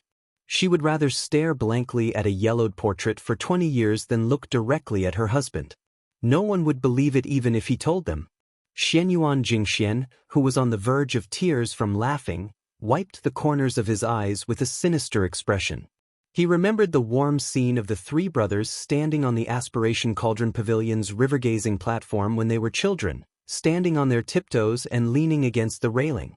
He clearly remembered that his eldest brother said that he wanted to be a civil official whose name would go down in history. His second brother said that he wanted to revive the family's prestige and surpass the Wu family's sword tomb, and Xianyuan Jingxian declared that he wanted to be a martial artist like Wang Xinji who could smash the enlightened masters of Longhu into meat patties with a single punch.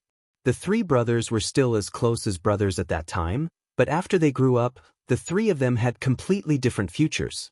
Second brother Xianyuan Jingyi had the demeanor of a great general and was clever in all aspects, absorbing many forces in Jianghu that could not be underestimated. Xianyuan Jingxian himself had made great strides on the martial path and was now on the verge of stepping into the Grandmaster realm. His future achievements would only be greater than his father's. But as for his eldest brother, despite the great expectations and resources the old ancestor had bestowed upon him, he was still a useless piece of trash who could only be submissive when speaking to others and would only retreat when arguing with others. In the Xianyuan family, where martial arts were highly valued, how could a martial arts fanatic like Xianyuan Jingxian respect an older brother who had never touched a sword or a staff and only knew how to hold a few books? After coughing, the middle-aged scholar still did not enter the courtyard. He covered his mouth and said vaguely, "Jingxian, you should have waited a little longer. Unfortunately, you've never had much patience since you were young. This is not good." Xianyuan Jingxian seemed to have heard the funniest joke in the world. He had just stopped laughing when he couldn't help but laugh again. He placed his hands on his agate belt and looked straight at his sickly older brother, Xianyuan Jingxing. "Eldest brother, what do you think I should have waited? Should I have waited for you to become the head of the family with your righteousness and morals? Should I have waited for my niece to become a pitiful cauldron furnace, or should I have waited for my father's to run out again?" Jingxian, Jingshuan's father, Jingshuan's father, but eldest is use, my eldest, even my is tus. Xianyuan Jingxing loosened his grip and nodded, "Go on." Xianyuan Jingxian chuckled. "I've endured it for many years and I really don't want to endure it any longer. 2. Xianyuan Qingfeng's expression changed drastically. The pale-faced scholar slowly said, "But you know that this kind of excessive enthusiasm is like a tree without roots. It has no long-term benefits to the martial path." Xianyuan Jingxian rubbed his stomach and sneered. "You sure are sincere when you say these words. It enlightens me. My stomach hurts from laughing." Xianyuan Jingxing turned to look in the direction of Bull Landing and murmured, "Mount Hui will only be cleaner when it snows heavily in winter. Our family is really too dirty." Xianyuan Qingfeng extended his hand and motioned for his mother to leave the courtyard and stay away from his uncle who had reached the finger-profound realm. But the woman did not move. She would never approach that man of her own accord. The middle-aged scholar stared deeply at her and smiled faintly. There was an indescribable sense of open-mindedness and relief. He, who had never set foot in this courtyard, actually walked over the threshold for the first time. She and Xianyuan Qingfeng were both dazed. Xianyuan Jingxian still had a disapproving and arrogant expression. He sneered, "Big brother, what? Are you going to beat me with a book?" Xianyuan Jingxing shook his head. "Mount Hui cannot be built without destruction. Xianyuan Great Pan has already led Mount Hui down a fork in the road. Today, I will turn it back on the right path. In terms of martial talent, you and Xianyuan Jingxing cannot compare to me. You are the finger-profound realm, so I will kill you with the finger-profound realm." The middle-aged scholar spoke unhurriedly. The sleeves of his wide green robe fluttered elegantly. The mother and daughter only saw this man who had stood aloof from worldly affairs his entire life walk straight toward Xianyuan Jingxian. He seemed to be walking slowly, but he arrived in front of Xianyuan Jingxian in the blink of an eye. Xianyuan Jingxian, who was clearly already at the finger-profound realm, widened his eyes. The middle-aged scholar grabbed him by the neck with one hand and continued walking. They passed through the large glazed vat and arrived at the rear courtyard. The scholar stopped and threw Xianyuan Jingxian into the room. His body exploded in midair. The middle-aged scholar, who was bleeding slightly from his 7 orifices, turned around. He seemed to want to reach out and touch his wife, but in the end, he did not have the courage. When he passed by his daughter at the entrance of the courtyard, he said softly, "Qingfeng, from now on, you will take care of your mother." The woman suddenly shouted, "Xianyuan Jingxing, where are you going?" The middle-aged scholar continued walking and smiled warmly. To Bull's Descent Snow Field. After sweeping this house clean, you will be truly free. The saints said that if you do not sweep a house, how can you sweep the world? Unfortunately, Xianyuan Jingqing can only reach this step in this lifetime. Xianyuan Jingqing does not regret marrying you back then. Chapter 303. Inside the room, Xianyuan Jingxian couldn't be any more dead. Even the legendary Earth Immortals wouldn't be able to survive if their sea of qi exploded and all their meridians exploded. Outside the room, the woman stared blankly at the shattered glass vat. More than a dozen red carps were hidden among the green leaves of the lotus flowers. Just now, the two of them had passed through the vat in an instant, causing thousands of pounds of water to pour out and wet her embroidered silk shoes. What a cool autumn day. The autumn wind and autumn chill spread from the soles of her feet to her entire body. Xianyuan Qingfeng leaned weakly against the door. Even though she had always been praised by her elders for being able to remain calm during major events, she had lost the ability to think. Her mind was blank. No matter how immoral her uncle, Xianyuan Jingxian, was, after all, a genuine top-notch martial artist. He had cultivated a Vajra physique for several decades by following the prescribed order. In Mount Hui, he was publicly recognized as second only to the great ancestor and Xianyuan Guiqi, who possessed immortal qi. He had even claimed to have entered the mysterious Finger Xian realm. So what if he had just entered the Finger Xian realm and his foundation was still unstable? Only after reaching the Finger Xian realm could one truly become a towering tree that stood tall in the martial arts world. Daoist enlightened masters had hopes of ascending, living Buddhas of Buddhism could become Sariras, and unaffiliated martial artists outside of the three religions were even more ferocious and domineering. How did he die in the blink of an eye? Xianyuan Qingfeng was limited by her mediocre talent and constitution, so she wasn't suitable for martial arts. However, she had read many secret manuals since she was a child and was used to seeing experts fight. She especially had a photographic memory, so her eyes were very sharp. She could see that after Xianyuan Jingxian lost focus for a moment, he actually wanted to kill his opponent very quickly. However, his opponent didn't give him the chance at all. There was probably no way to die in peace more than this. As a Finger Xian expert, he was casually walked up to him and killed in a single move.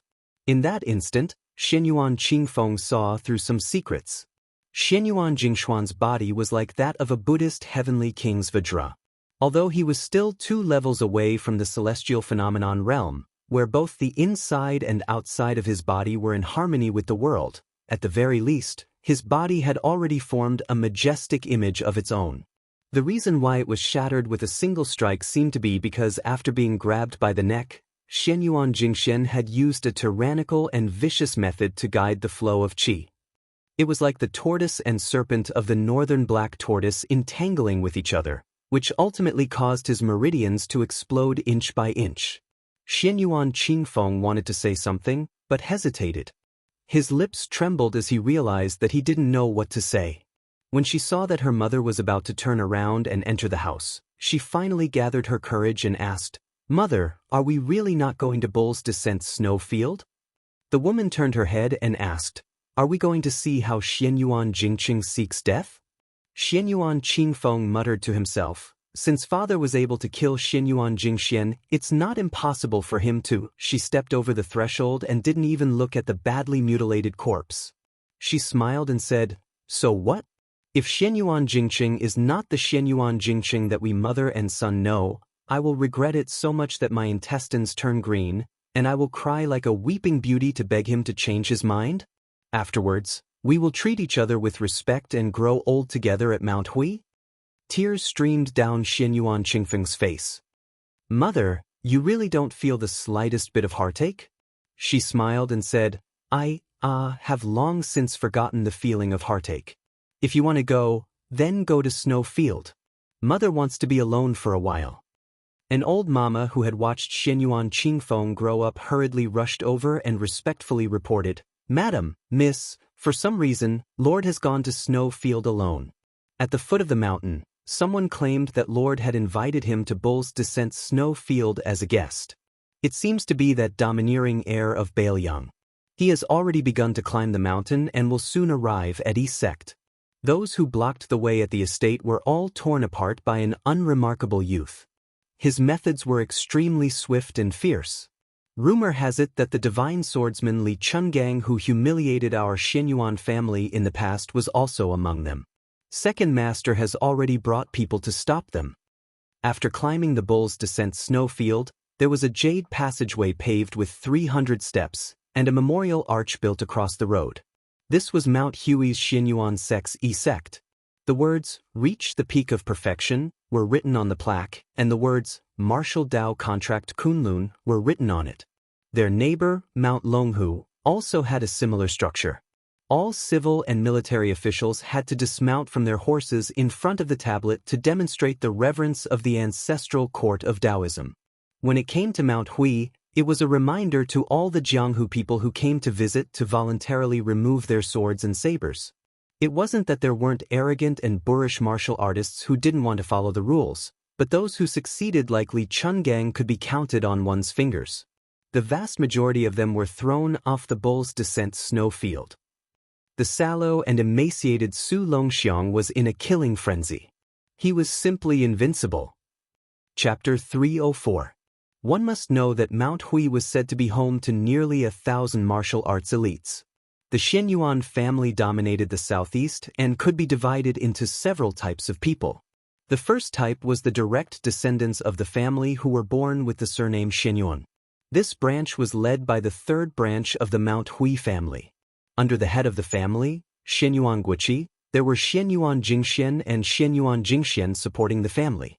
Together, they formed the most luxuriant martial arts tree in the southeast of the dynasty. These people had the innate advantage of being close to the family. Based on their bloodline and talent in martial arts, they could go to the Wending Pavilion to obtain secret manuals. Then there were the lackeys that Xianyuan had raised with both secret manuals and a lot of money. There were two kinds of lackeys. Those who were of noble status were guests and enjoyed good treatment in Mount Huishan. Those who came from humble backgrounds and were not strong enough had to work hard for the Xianyuan family with their tails between their legs in order to earn a living. If Yuan Tingshan did not have a relationship with Xianyuan Qingfeng, he would belong to this camp and had to rely on his own ability to get what he wanted. Then there were the private forces that Xianyuan had carefully cultivated. There were two main forces. One was made up of 200 cavalrymen and 50 heavy cavalrymen who had spent a lot of money. The other was made up of 150 light cavalrymen who were relatively cheaper. The other group was made up of loyal men of sacrifice. Their identities were complicated. Some of them were warriors or rangers who had fled to Hui Mountain to seek refuge. Most of them were assassins who had been slowly cultivated by Xianyuan as pawns since they were young.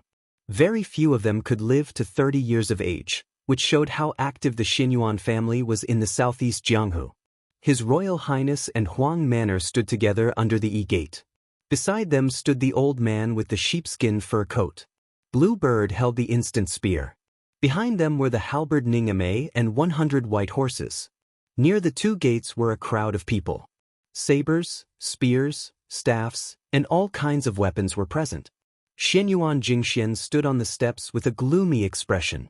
Close to 100 archers with outstanding arm strength held the geographical advantage, ready to shoot.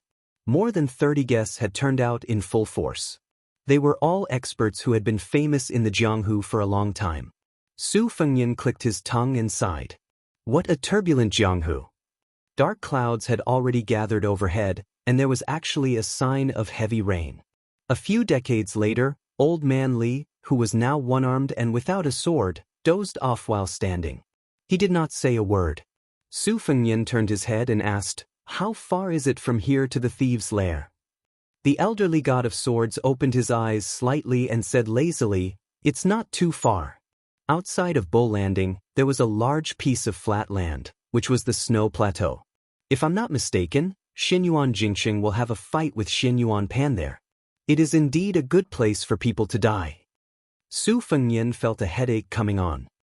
There are so many first and second-rate experts and a few hundred men of sacrifice. How are we going to get past them? Li Chungang grumpily said, This old man can easily pass through by himself. As for you, if you want to fight force with force, then you'll have to wait to die here. Do you think that the foundation of a large clan that has been established for hundreds of years is just for show? Su Fengnian whispered, to catch bandits, first catch the ringleader? The elderly god of swords thought for a while and said, you mean to take down Xianyuan Jingqing? Su Fengnian smiled and nodded, eager to give it a try. The elderly god of swords rubbed his chin and narrowed his eyes. If this old man were to personally take action, it would be simple. However, without this old man's effort, you'll just sit back and watch the show. Kid, let Huang Man yell first to show your strength and tear a few people apart before talking about anything else. Then, let this girl beside you, who can play anything but the instant spear, hold the fort. When this old man will take action, it will depend on his mood. Don't worry, I won't make you wait too long. This old man was also very curious about how high Xianyuan Jingqing could reach if he did not hesitate to exchange his life for his realm. It was not too rare for heavenly phenomenon experts to fight each other, but it would be interesting if both of them were trapped in a situation where they would fight to the death. If half a land immortal accidentally popped out, it would be a feast for the eyes. Kid, you don't have any other abilities, but you're just SOSO at stealing from others. Looking at Huang Man, taking large strides forward, the elderly god of swords said with slight sadness, this old man's painstaking efforts back then have been wasted. Xianyuan Jingqing finally appeared after much difficulty, yet he still rebelled. This big tree has been hollowed out in the hands of Xianyuan Jingqing. In the end, it is still going to fall. Great Snow Plateau. The middle-aged scholar walked slowly against the wind. His sleeves fluttered in the wind, making him stand out from the crowd. After enduring silently for 20 years, he finally revealed his loftiness at this moment. Along the way, he kept coughing and blood seeped out. No one could see through him. Xianyuan Jingqing thought of many things, good and bad, honor and disgrace, ups and downs. Xianyuan Jingqing stopped and looked at the tall figure at the end of the great snow plateau. He muttered, I finally reached here. That figure was abnormally tall and sturdy. This was an old man with a technique to retain his youthful appearance. The old man who had a head full of white hair 20 years ago actually had black hair at his temples. He stood at the entrance of Bull Descendant's mansion without a smile. One man guarding the pass with a majestic aura. This old ancestor, the only one on Mount Hui who had the qualifications to say that he enjoyed the land's blessings alone, had a sharp gaze and a loud voice. Jingqing, have you ever read To Resonate with Heaven and Earth? His deep voice surged in the great snow plateau. There was a string of wind chimes hanging under the eaves of Bull Descendant's house. Because of the strong wind at the peak of the mountain, they jingled all year round. At this moment, it was silent, like a person who was about to die with his neck strangled. Xianyuan Jingqing said calmly, whether it is a celestial phenomenon or not, we'll know after we try.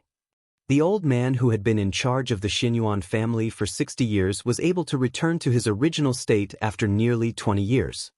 He laughed heartily and said, I'd like to see if this unfilial descendant of yours can endure 100 moves.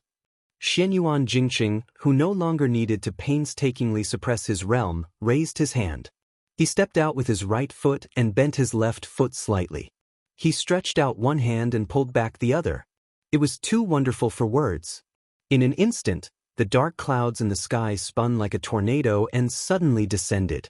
Xianyuan Jingqing said softly, I shake Kunlun. Chapter 305. If Xianyuan Jingxian was said to be an unsheathed sword, then Xianyuan Jingjing was a blunt saber. Although it was not as sharp, it was more useful to the clan. Xianyuan Jingshuan's temperament was not suited to dealing with people. That eldest grandson of his, who was always elusive, only knew how to study, so many heavy responsibilities naturally fell on Xianyuan Jingjing's shoulders. He welcomed guests from all over the world and was adept at nurturing soldiers. The second branch's position had risen over the years, becoming more and more stable. Out of 10 guest officials, Xianyuan Jingxian was in charge of 200 cavalry. When the heroes of the nearby provinces mentioned him, they would all raise their thumbs and praise him for being a timely rain from Jiangdong. There was once a beautiful servant who made fun of a lame martial artist who came up the mountain out of admiration. The latter descended the mountain in shame and indignation. When Xianyuan Jingxian heard this, he immediately cut off the head of his favored servant and carried it down the mountain to beg for forgiveness. At that time, this martial artist was just a nobody in Jianghu, but now he was a guest official of Mount Hui. The generation with the surname Jing was divided into 3 branches, and the distribution of resources was always going to be uneven, so there was no such thing as keeping pace. The eldest grandson, Xianyuan Jingqing, was already recognized as a withered tree with sparse branches and leaves, without any shade to speak of. Xianyuan Jingxian was too domineering, even daring to say that he would eat dumplings and eat sisters-in-law. Coupled with his self-confidence in his grandmaster realm, it was hard to avoid suspicion that he was 1,000 miles away from others. Did Xianyuan Jingjing have any thoughts of moving into Yunyu town in the future? Now that he was riding a tiger, it was hard to get off. He himself did not want to, but with everyone propping him up on the bonfire, it seemed that he had no choice but to fight for it. In the family, there were only free and unfettered dogs, but no free and unfettered people. His eldest brother, Xianyuan Jingqing, had already given him the desolate fate of not fighting for it. Xianyuan Jingshuan's appearance was dignified, and when he was young, he was known as an elegant young master of Jiangdong. However, his temperament was honest, and his sharpness was restrained, so it was very easy for people to feel close to him. At this moment, Xianyuan Jingxian had a headache as he faced off against those uninvited Bailiang barbarians, but he wasn't afraid. He had more than 100 archers by his side, and their arm strength was undoubtedly much better than that of ordinary soldiers. A volley of arrows rained down like water. What's more, the guests of Mount Huishan had heard that it was Rintu's son who had ascended the mountain. They were united against a common enemy. Even those from Third Brother's side had rushed over after hearing the news. In Xianyuan Jingzong's opinion, if the other side did not have the support of the old divine swordsman Li Chungang, it would be like using a butcher's knife to kill a chicken. Li Chungang was single-handedly wielding a spear and riding a horse. No matter how old he was, how could the 30 guests not be able to surround him? However, there were many things in this world that could not be explained by ordinary reasoning. In a chess game that he was certain to win, Xianyuan Jingxian did not dare to be too presumptuous. If he really got carried away and accidentally slaughtered that Bailiang heir, what good would that do for Mount Hui? Xianyuan Jingxian gazed at His Royal Highness under the Yi sect. There was a great disparity in numbers between the two sides. Since victory was already in his grasp, he only needed to control the strength of his blows. Xianyuan Jingshuan's thoughts drifted. He was confident that his martial arts talent was not inferior to his younger brothers, but these past few years, his father, Xianyuan Jingxian, had devoted most of his time to the sword. Most of the year, he was either in seclusion or exploring secluded places in search of otherworldly experts to sharpen his swordsmanship. Xianyuan Jingxian poured his heart and soul into managing an aristocratic family, so it was inevitable that his martial arts cultivation would be delayed. In his youth, his eldest brother, Xianyuan Jingxian, had not touched martial arts other than a few techniques to strengthen his body. Xianyuan Jingxian and Xianyuan Jingxian were equally matched when it came to martial arts. After reaching the age of 30, Xianyuan Jingxian had even surpassed him. After reaching the no-doubt state, he had to worry about the trivial matters of the family, and it was only then that his third brother, Xianyuan Jingxian, gradually began to leave. How could Xianyuan Jingxian not hate his eldest brother? If it wasn't for the fact that Xianyuan Jingqing was unwilling to learn martial arts and take up the heavy responsibility. Thinking of this, Xianyuan Jingqing couldn't help but laugh at himself in his heart. 10 years ago, he was still secretly grateful to Big Brother Ling for not fighting for power. It was only later that he realized that the glamorous position that seemed to be in his hands was neither enticing nor reliable. The guests on the bull mound were divided into 3 distinct groups. Those who had clearly joined Xianyuan Jingqing and Xianyuan Jingshuan's camps were split into 2 groups. The rest were still undecided. The situation of who the next family head would fall into was still unclear. This group of Jianghu bigwigs clearly decided that they wouldn't act unless they saw a rabbit. birds of a feather flock together. The guests of Mount Hui besides Xianyuan Jingxing all had relatively gentle personalities. They all had good reputations in Jianghu. They belonged to the type of heroes who eliminated evil and eliminated evil. Each of them was awe-inspiring righteous. When they saw His Royal Highness and his group walking up the mountain, they all showed expressions of righteous indignation. On the other hand, Xianyuan Jingxuan's group was the complete opposite. Most of them were fugitives who had fled into the mountains in search of protection, and they were all infamous for their ferocity. Among them, there were a few bandits who were among the best in the southeastern region of the dynasty, and there was also a notorious flower picker. The last group was both good and evil. They didn't adhere to morals. They were called the martial loose men by the orthodox people in the imperial court who had a good impression of Jianghu. These people usually didn't do great evil. When they felt like it, they would do some good deeds. Over time, they had accumulated some reputation. At this time, the two guests' gazes met and then immediately looked away, as if they were disgusted. Xianyuan Jingxian inwardly smiled. This was the result of his deliberate management.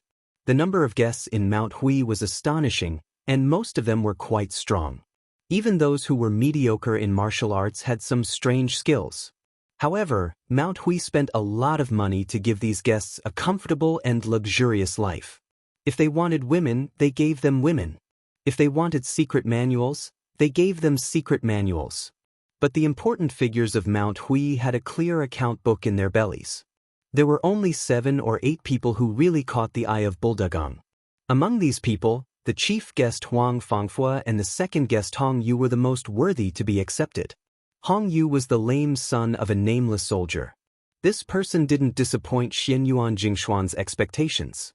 In Mount Hui blessed land, where geniuses were everywhere, his martial arts talent didn't lose to Xianyuan Jingxuan's. His cultivation improved by leaps and bounds.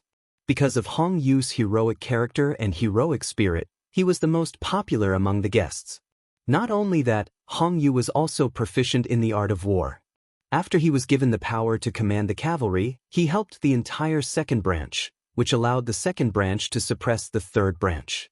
He could be said to be Xianyuan Jingxuan's lucky general. The chief guest of Mount Hui, Huang Fangfua, was the #1 martial artist in Jianghu. He was close to the realm of Grandmaster. When he encountered a big bottleneck in martial arts, he came to Mount Hui just to borrow secret manuals. Under normal circumstances, Buldagang wouldn't ask Huang Fangfua to do anything. After all, guests weren't like the lackeys of the family who came and went as they pleased. These experts mostly followed the rules of guests who stayed and left if they didn't. Moreover, the most difficult people to serve in the world were the literati and experts. The originally arrogant and domineering Mount Hui was cultivated under Xianyuan Jingxian. For more than 10 years, they had been pursuing harmony and wealth. They didn't want to bully their customers. This unknowingly increased the status and arrogance of the guests, and their tempers became more and more crafty. How many people could be like Xianyuan Jingxian, who killed a concubine in order to win people's hearts? Huang Fangfua was also a very smart person. He was proficient in all kinds of martial arts. He had reached a higher level early and rarely met a worthy opponent in Jianghu. However, he was suppressed under the realm of Grandmaster. He couldn't understand why. During this period, he risked his life to go to the western regions and Beimang. However, he still couldn't reach the realm that seemed to be within reach. Finally, on the Spring God Lake, he had a sword discussion with Xianyuan Jingqi. They appreciated each other's talent and were invited to Mount Hui. Now, Huang Fangfua was the leader of the martial artists. He only treated Xianyuan Jingxian and Xianyuan Jingxian with respect, but didn't see each other with sincerity. Instead, he often drank wine and talked about history with the useless guy of the eldest branch. A big clan that was committed to dominating Jianghu naturally had its own petty interests. However, it also had a grand plan to look at the entire Jianghu. Huang Manor walked to the open space in the middle of the square with his bare hands. Xianyuan Jingqi had already received the news that this skinny young man had killed more than 10 people on his way up the mountain. Their hands and feet were all torn apart while they were still alive. Xianyuan Jingqi was the flag of Mount Hui when his ancestor and father weren't present. He lived like a prince in a high position. He cared about his face the most. He wanted to show his royal highness who was in his power. He coldly said, "Release the arrows." The bowstring released an ear-piercing buzzing sound. The arrows flew like locusts towards the young man who didn't know whether he was dead or alive. The first-grade initial realm of Vajra was derived from the teachings of Buddhism. It meant that the Buddha's body was immortal. The Vajra Dharma body was known as the strongest body in the three realms. Immortal Lu Dongxian once wrote a crooked poem, having obtained the three pure immortality technique, having obtained the Vajra Dharma body. He said that this poem was crooked because it mixed up Buddhism and Taoism. However, the younger generation didn't dare to look down on it. Thus, the Vajra realm was seen as the minor immortality realm in Taoism. It was to show the difference between great immortality and great immortality. Most of the pre-celestial cultivators who reached the Vajra realm used the energy in their body to borrow the power of the immovable Kunlun. They were invulnerable to weapons and axes. Below celestial phenomenon, the Vajra finger and Xian finger were the same. Li Chungang said that there were as many Vajra realm experts as there were hairs on a cow. He really overestimated the current Jianghu. It was because of His Royal Highness that ordinary people wouldn't be able to see a Vajra realm expert show off their skills. They wouldn't even be able to see a Master Realm expert who was only a step away from the first-grade realm. The arrow drew an arc in the air and went straight for Huang Mana. A martial artist who was proficient in archery would be much more accurate and powerful than an ordinary archer. Shenyuan Jingyi squinted his eyes and waited quietly. The young man couldn't dodge in time and was shot like a porcupine. Hong Piao was born with a short stature. In terms of appearance, he wasn't very eye-catching. He was worlds apart from the head honcho Huang Fangfua. However, Hong Piao was bold and meticulous. He was a typical boorish man who could embroider. Seeing the rain of arrows flying towards him, he said worriedly, "Sir, I heard that old celestial master Zhao secretly took in a disciple. It's the young prince of Bailiang. His martial arts foundation is extraordinary. Could it be this person? If he angered Bailiang Palace and Mount Longhu at the same time, wouldn't there be endless trouble?" Shenyuan Jingyi laughed softly. "You guessed that he's the young prince of Bailiang, but I don't know. Moreover, since he's Zhao Shituan's disciple, he should have some power. Otherwise, do you really think that the Great Bull Gang is like the taverns and tea houses at the foot of the mountain that you can come and go as you please?" Shenyuan Jingyi and Hong Piao were both stunned. Chapter 306. The flying locusts fell from the sky aggressively. There was no sign of the young man's chi dynamic. He did not dodge and reached out to deflect a few arrows. Those that could not be deflected in time were shot at his body. However, the arrows that were shot at him were all broken as if they hit a metal rock. It was the result of hitting a rock with an egg. A few arrows that were calculated in the direction of the young man's escape hit the ground and created a burst of sparks. It was obvious that the archer's strength was great and the arrow's momentum was fierce. This made the scene even more strange. Since the young man did not use chi dynamic to strengthen his body, how could he deflect those arrows? The guests of Mount Hui who knew their stuff looked at each other in dismay. Huang Fangfo said indifferently, "What a good-born Vajra state. In the past, I only heard the seniors talk about strange things and I did not dare to believe it. Today, I have opened my eyes." At the edge of the guests, there was a handsome man who was waving a fan in autumn. Although he had a pair of peach blossom eyes, there was an evil aura around him. There were more than 10 women painted on the front and back of the fan with their names and families written on it. There were more than 20 words to describe their romance. These women were all under his evil clutches. There were more than 10 fan of beauty and they were all carefully kept. They said that they were to be passed on to their descendants as family heirlooms. This self-proclaimed master of love and painting had been unrestrained in these years. If he had not poisoned a county chief's daughter 2 years ago and completely angered the government, he would not have come to Mount Hui to live under people's skin. The mountain was not as happy as the foot of the mountain. It was true that Mount Hui had beautiful mountains and clear waters and beautiful women, but this land's happiness was exclusive to the direct descendants of Shenyuan. He had been dissatisfied for a long time and complained a lot. This person's reputation was extremely bad. It was hard to imagine that such a perverted thief who everyone wanted to kill could write so many heroic poems that said, "Life is only 100 years, but to scold to one's heart's content for eternity." When he saw the young man who was said to be the heir of Bailiang with a sword, he was quite displeased. There were two kinds of people he hated the most in his life. One was ugly women who would dirty his eyes. The other was men who were more handsome than him.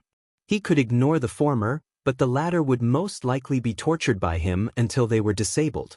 The young man's strength was amazing, but he thought about it and saw that the young man's expression was dull and dull. He felt that he was just a brute. He was not afraid of this at all. To be a flower thief, the most important skill was to be able to escape. Therefore, his lightness skill could be ranked at the top of Mount Hui where there were many masters. He felt that staying in Mount Hui was really boring. Some of the beautiful women were divided up and could only be seen but not eaten. It was too annoying. Mount Hui was full of hidden dragons and crouching tigers. Climbing over the wall to pick flowers was no different from suicide. It was better to go down the mountain and out of sight. 2 years had passed and he was almost out of the limelight. It was time for him to reappear in Jianghu. Those juniors who only knew how to secretly use aphrodisiac to ravage women were really a disgrace to him. Flowers were not to be picked like this. The highest level of flower picking was to pick them and enjoy them before planting them back in the pot. This way, they would be more delicate and beautiful than rashly breaking them and losing their vitality. Since he was going down the mountain, he had been eating and drinking well in the bull gang for 2 years. He had to return a favor. Today's situation was tricky. He was sure that many of the guests in Mount Hui were afraid of the king of Bailiang's name and did not dare to make a move. But he was different. Behind the mountain, I don't care if you're the king of heaven or a different surname. Huang Manor turned around and looked at Su Fengyan. After getting permission from his eyes, he started to run. You're not allowed to use such a desperate move like the Overlord's armor removal. If you can't beat us, then run. It's okay to lose face. As long as there's life, there's hope. Sooner or later, we'll be able to get back at you. His Royal Highness turned around and teased Bluebird. As he spoke, he felt a little regretful. It was a pity that Wen Hua wasn't present. Otherwise, in such a lively scene, he might not be good at fighting, but his scolding skills were definitely at the peak. He could scold people until smoke came out of their 7 orifices. His 18 generations of ancestors, generation after generation, he wouldn't repeat half a word. Su Fengyan, who had learned a lot of verbal skills from the village women, had to admit that he was inferior and was unwilling to admit defeat. That year, when he met Xianyuan Qingfeng, whom he mistakenly thought was Xianyuan Qingfeng, it was nothing more than a fart of 2 debauches refusing to give way to a well-bred young lady. Fighting was nothing more than swallowing the humiliation. But that bastard Wen Hua's mouth was really undisciplined and out of control. He called a dog his father and called her mother. He even spouted nonsense about how her armpit hair had a body odor that could smoke mosquitoes. He even did the vulgar action of taking off his pants and revealing his 2 buttocks in public. Even if Xianyuan Qingfeng was a bodhisattva with a good temper, he would still get angry and beat him up. This time, on this trip to Mount Hui, he didn't have Wen Hua, who was comparable to a land immortal in terms of quarreling skills, to accompany him. Bluebird held her spear and rushed out. Her figure wasn't as surprising as Huang Manor's. First, it was the foolish youth, then it was the delicate girl. Other than that old god of swords, Li Chungang, this Bailiang prince didn't have any other capable experts? Long Xuanyu followed the rules and asked Xianyuan Jingyi to fight. Almost at the same time, a guest elder with firm and fierce fist techniques also stepped out. Long Yuxuan saw the green-clothed female servant coming over with her spear. Xianyuan Jingyi didn't need him to say anything and signaled Long Yuxuan to deal with that impetuous girl. The youth was handed over to another guest elder to capture. The outcome was decided. Xianyuan Jingyi could be considered to have guessed the outcome, but the outcome was already decided on his side. Chapter 307. It was unknown if the guest elder, who was famous for his fist techniques, had underestimated him, but in just one exchange he was forcefully blocked by that young man's fists. His body didn't move, but his feet sank deep into the shattered floor. Then, with a punch, the guest elder's head was chopped off. It wasn't accurate to say that it was chopped off. The entire head was smashed away by the young man. The scene was extremely bloody and cold. Long Yuxuan, who was laughing loudly and floating towards the lady in green, was about to tease her when he caught a glimpse of this scene from the corner of his eye. He was so frightened that he swallowed his words. As expected, the spear suddenly swung down and cut a 2-meter-long crack on the ground. Fortunately, he moved quickly. Otherwise, wouldn't that spear be like a watermelon being cut by a knife? That lady let the entire Mount Hui know what it meant to have a spear technique that was as strong as a swimming snake and explosive thunder.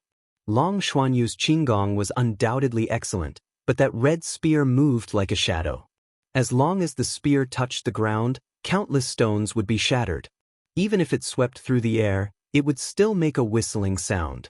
The experienced and knowledgeable Huang Fangfo was once again shocked when he saw the young man who was born with Vajra. He muttered, "The spear Immortal King embroidery has finally appeared? But that's fine, but how can a young lady be so domineering?" Su Fengnian had been glancing at the old man with the sheepskin fur coat. If he didn't take advantage of everyone's shock to take down the leader of the bandits, Xinyuan Chongyi, it would be a good opportunity to squander. Li Chungang rolled his eyes and said, "My heart aches for that daughter. This old man doesn't understand. You clearly care about her so much, so why don't you eat her up? To a woman, this kind of care is the most practical." Su Fengnian flew into a rage out of humiliation. "Cut the crap, senior, make a move." The old god of swords raised his chin and said in annoyance, "Wait a while more, look over there." Su Fengnian looked in the direction and saw Xinyuan Qingfeng walking over slowly. She said to Xinyuan Chongyi in a clear voice, "My father invited His Royal Highness to Bull Hill to view the scenery and has already obtained the permission of the old ancestor." The moment she said that, there was a commotion. Xinyuan Chongyi frowned and said, "Qingfeng, don't mess around." It was obvious that he saw this niece's words as a fake imperial edict. Xinyuan Qingfeng said calmly, "Uncle, if you don't believe me, you can go and ask the ancestor yourself." Xinyuan Gong narrowed his eyes and smiled. "That won't be necessary. However, His Royal Highness wants to make friends through martial arts. Let's wait until the fight is over." He turned to the second guest chamberlain and said, "Brother Hong, are you going to spar with that junior? Only with you personally leading the formation will we be able to show the sincerity of Mount Hui's hospitality." Hong Piao was expressionless as he prepared to attack. Xinyuan Jingyi, on the other hand, was observing the subtle changes in his niece's expression from the corner of his eye. He didn't have any good feelings towards Xinyuan Qingfeng. As a woman, she wanted to seize power from him, her own uncle. She truly had a heart higher than the heavens and a life thinner than paper. Xinyuan Jingzong waited until she spoke, and concluded that Yuan Tingshan, who was exhaling more than inhaling, had been abandoned by his niece. Instead, he had turned to cling to the thigh of the heir of Bailiang, hoping to borrow an external force to contend against the mansion of the old ancestor. However, did this infamous His Royal Highness have the ability to challenge the old ancestor? However, Xinyuan Jingyi understood his niece's feelings. After all, to any woman, entering and leaving Mansion of the Bull was a completely different world. Xinyuan Qingfeng's mind was already in turmoil, and she was wholeheartedly focused on smashing a broken jar. Naturally, she didn't care about Xinyuan Jingyi's erroneous guesses. In the backyard of the eldest branch, a young woman with a cold expression quietly watched the wine stove that was gradually heating up. The wine's name was Angelica, and it was sandwiched between tea leaves from Mount Hui's old tea before the rain, as well as osmanthus seeds picked every mid-autumn festival. The wine's color was golden and translucent, with a hint of green. The wine's aroma was a combination of tea and osmanthus. It was slightly bitter in the mouth, but when tasted carefully, it lingered for a long time with an endless aftertaste. This wine had the meaning of after bitterness comes sweetness, but it wasn't popular in Mount Hui. Mount Hui was also known as Yaozhao Mountain.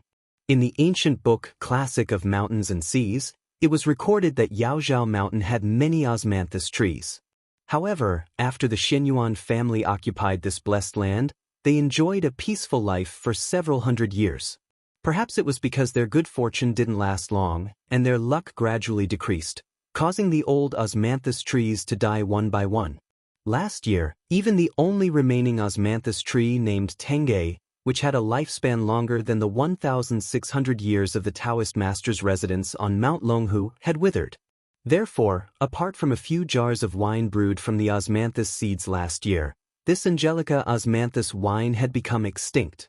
Everyone in Mount Hui knew that the eldest son of the first wife, Xianyuan Jingqing, was an absurd person who was addicted to drinking Angelica osmanthus wine from the books of the sages.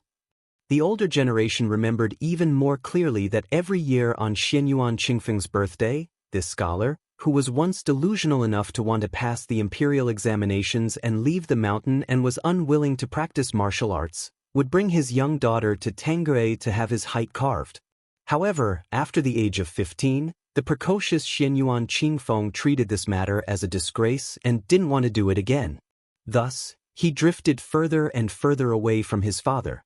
These years, only a handful of guests like Huangfang Buddha, who could be counted on one's fingers, had the good fortune to drink a jar of bitter osmanthus wine. Xianyuan Jingqing liked the bitter taste when he drank and lived up to his reputation as an eccentric. Every year, Xianyuan Jingqing brewed 3 jars of Angelica osmanthus wine. 2 jars were sent to the courtyard, and he only had 1 jar left. Therefore, he never had enough wine, but here he never drank. He let the 2 jars of wine sit idle every year. Year after year, the more jars there were, the more mellow the aroma of the wine became. She finally opened a jar of wine and brought in a set of wine utensils that had been sealed for many years. The wine utensils were made by that man himself. In any case, other than practicing martial arts, that person seemed to be good at everything.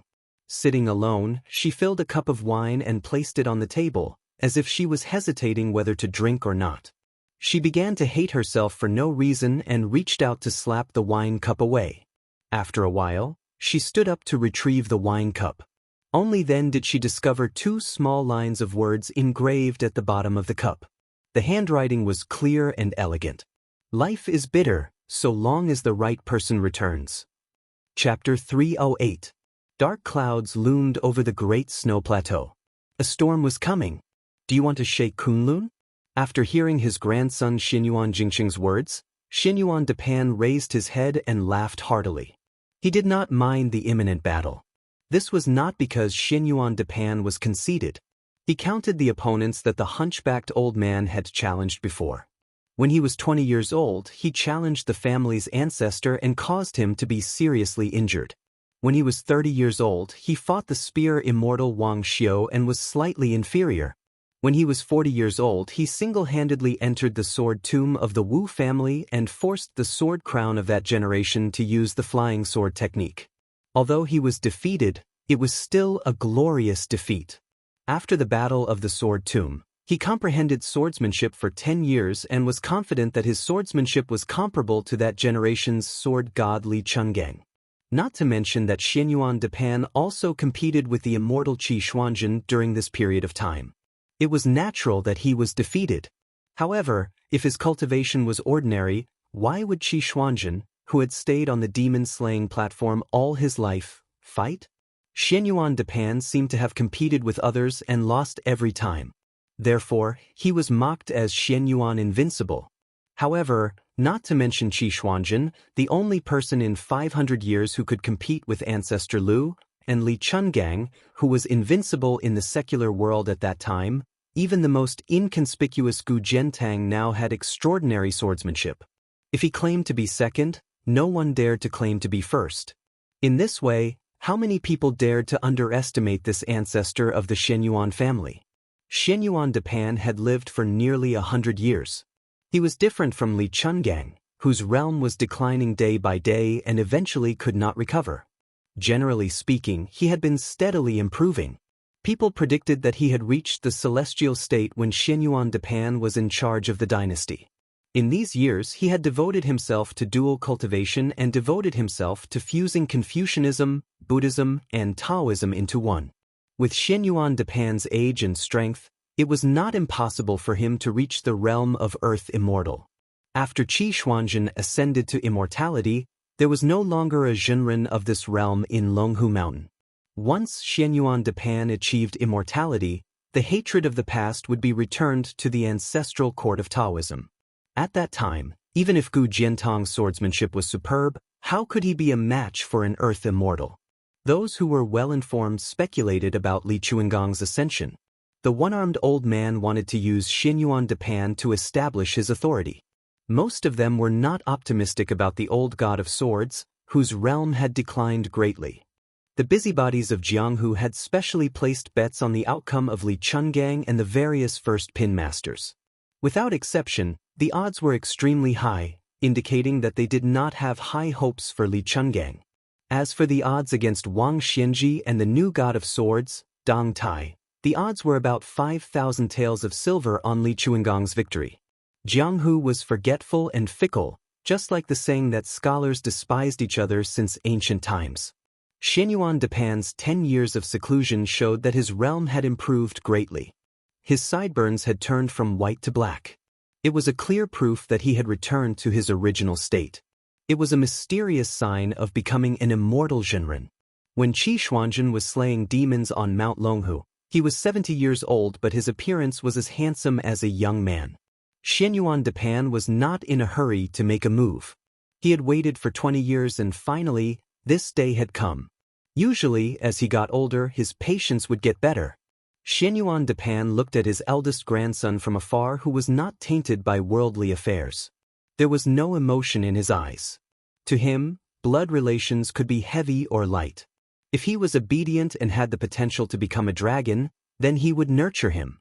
If he was a good-for-nothing with mediocre roots, then even if he was his biological grandson, then he would simply abandon his intentions. Since when was Xianyuan de Pan the kind of elder who liked to play with his grandson? The joy of family relationships was not worth mentioning compared to his own immortality. He made an exception and gave this eldest grandson whom he had high hopes for another chance. The first time was during Xianyuan Jingqing's coming-of-age ceremony. He asked him if he was willing to learn martial arts. Unfortunately, this stubborn child insisted on learning from Sun Ping of Zhejiang City. Xianyuan de Pan was really amazed by this grandson's talent. Even if he was an unpolished jade for the rest of his life, it would be good to just leave him at home and collect dust. Later on, Xianyuan Jingqing met the woman in distress and returned to the mountain to beg for help from his family. Xianyuan de Pan then gave him another chance. However, this grandson who had wasted his talent actually refused again. Xianyuan de Pan was furious and no longer regarded him as his eldest grandson. He turned to nurture the less talented but ambitious Xianyuan Jingxian. Later on, that woman actually took the initiative to ask for dual cultivation. Xianyuan de Pan was just going with the flow. Since he had decided to abandon Xianyuan Jingqing, it was fine to have a young granddaughter-in-law who was suitable to be a human cauldron. Xianyuan Pan looked indifferently at the tornado that was attracted by Xianyuan Jingqing's abundant qi. It was in the shape of a giant funnel, and the root of the wind spun violently on the great snow plateau as if it reached the heavens. It continuously tore down the black clouds in the sky, becoming more and more intense. Xianyuan Jingqing stretched out one hand and drew an arc, while his other hand slowly lifted upwards. He said softly, "Rise again." Another huge tornado appeared in the sky on the left side of the great snow plateau. The phenomenon of heaven and earth revolved around the dragon axis, causing endless wind and sand to blow. In one go, Xianyuan Jingqing's aura skyrocketed, but it did not show any signs of weakening. He clenched his hands into fists, and his qi instantly climbed to the peak. He said slowly, "Rise 3 times." A tornado appeared on the right side. On the great snow plateau, 3 dragons draw water. Xianyuan Pan's gray hair was messed up by the strong wind. He said calmly, "Stealing the power of heaven and earth, is this your heavenly phenomenon stage? This kind of opportunistic behavior is fine for scaring people, but if you want to hurt me, it's really laughable." Xianyuan Jingqing did not say anything. The 3 tornadoes surged with heaven's might and quickly moved towards the motionless Xianyuan Pan. The 3 dragons suddenly converged and pressed down on ancestor Hui Shan, who was in the center and did not bother to dodge. Good timing. Xianyuan Pan laughed loudly. His hands hooked into claws, and his left hand reached out into the two tornadoes. The vast sea of qi that contained the accumulation of nearly 100 years of internal energy began to exert its power, rolling like a boiling boiler. The reason why he looked down on Xianyuan Jingqing's heavenly ability was related to Xianyuan Pan's own cultivation. Generally speaking, the saints of the three sects each left behind bits and pieces of information for the future generations to figure out the great Tao. Among them, Zhang Suxing of the North proposed that reading books would nourish the righteous energy of heaven and earth, and also said that if the great people did not live in peace, they would be famous. Therefore, the experts who entered the great realm of martial arts through Confucianism were extremely good at resonating with heaven and earth, and using their own strength to stir up heaven's secrets. This was undoubtedly an extremely grand and magnificent scene, but in the eyes of Xianyuan Pan, who used strength to prove his Tao, it was just a joke. This ancestor did not worship heaven and earth as a master, and only believed in his own two fists. He was the same as Li Chungang, who wanted to make the world tremble and gods weep when he used his sword. All the talk about not being able to achieve Tao and floating on the sea, and all the talk about suffering in this world and blessings in the future were all nonsense. The more Xianyuan Pan studied the profound meaning of the three sects, the more firm he was in his original path. He had two hands, and even the immortals, Buddhas, demons had to obediently retreat and get lost. Moreover, Xianyuan Pan had a clear goal, which proved that the path he chose was not only feasible, but also extremely correct. Wang Xianxia of the martial emperor city. In today's world, there were only a handful of people who could fight with him, Xianyuan Pan. Xianyuan Jingqing, the useless abandoned son of the family, was not worthy. Xianyuan Pan actually tore apart the two tornadoes. Without the foundation of the waterspouts, the black clouds at the top of the tornadoes slowly rolled as if they were dying, and finally drifted away and returned to the sky. Just as he was dealing with the last waterspout, Xianyuan Jingqing tapped the ground with the tip of his foot, and a large pit was blasted out of the ground. His figure was like a long rainbow, piercing through the tornadoes, and then came to the front of Xianyuan Pan, and pushed out with his palm. Xianyuan Pan, who was not surprised, sneered, and changed his claw into a fist, and went straight for the center. Xianyuan Jingqing turned his palm sideways, ignoring the turbulent fist force, and only placed it on the back of his fist. Xianyuan Pan's face changed slightly, and he retracted his right fist, while his left hand stuck to the middle of the bridge of his hand, trying to remove this wrist. Unexpectedly, Xianyuan Jingqing changed his grip in an instant, and pressed down diagonally, while his left hand fiercely slapped Xianyuan Pan's shoulder. This attack seemed to be played down, but it disrupted the center of gravity of the ancestor whose inner strength had already reached the point of perfection. His body was thrown forward, but Xianyuan Pan was adept at facing the enemy, and he borrowed the momentum to smash his shoulder against Mount Tai, and smash the chest of this eldest grandson of the first wife who had a strange technique. However, the expressionless Xianyuan Jingqing changed his grip again, and pushed Xianyuan Pan back to his original position. For a moment, the latter only had the rare bravery in the world, but he could not move, nor could he stay still. All of this happened in the blink of an eye, and both sides had switched from offense to defense. Xianyuan Jingqing pushed out with his palm again, and Xianyuan Pan accurately calculated the speed of his palm. He countered with an even fiercer elbow strike, but he did not expect that Xianyuan Jingqing's palm strike, which was originally like a needle hidden in silk floss, would explode the moment it was about to touch Xianyuan Pan's elbow strike, and his palm strike was even fiercer and faster than Xianyuan Pan's elbow strike, and it landed on Xianyuan Pan's chest. Ripples that could be seen with the naked eye appeared between the two of them because of this palm strike. Xianyuan Pan's tall and sturdy body was pushed back 100 feet.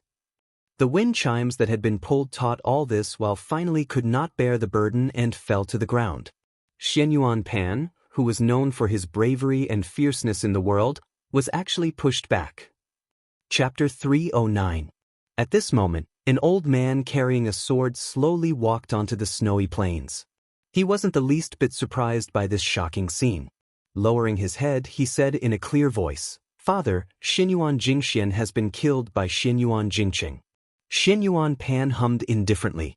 He looked thoughtfully at Xianyuan Jingqing, who clearly wanted to commit treason to the end.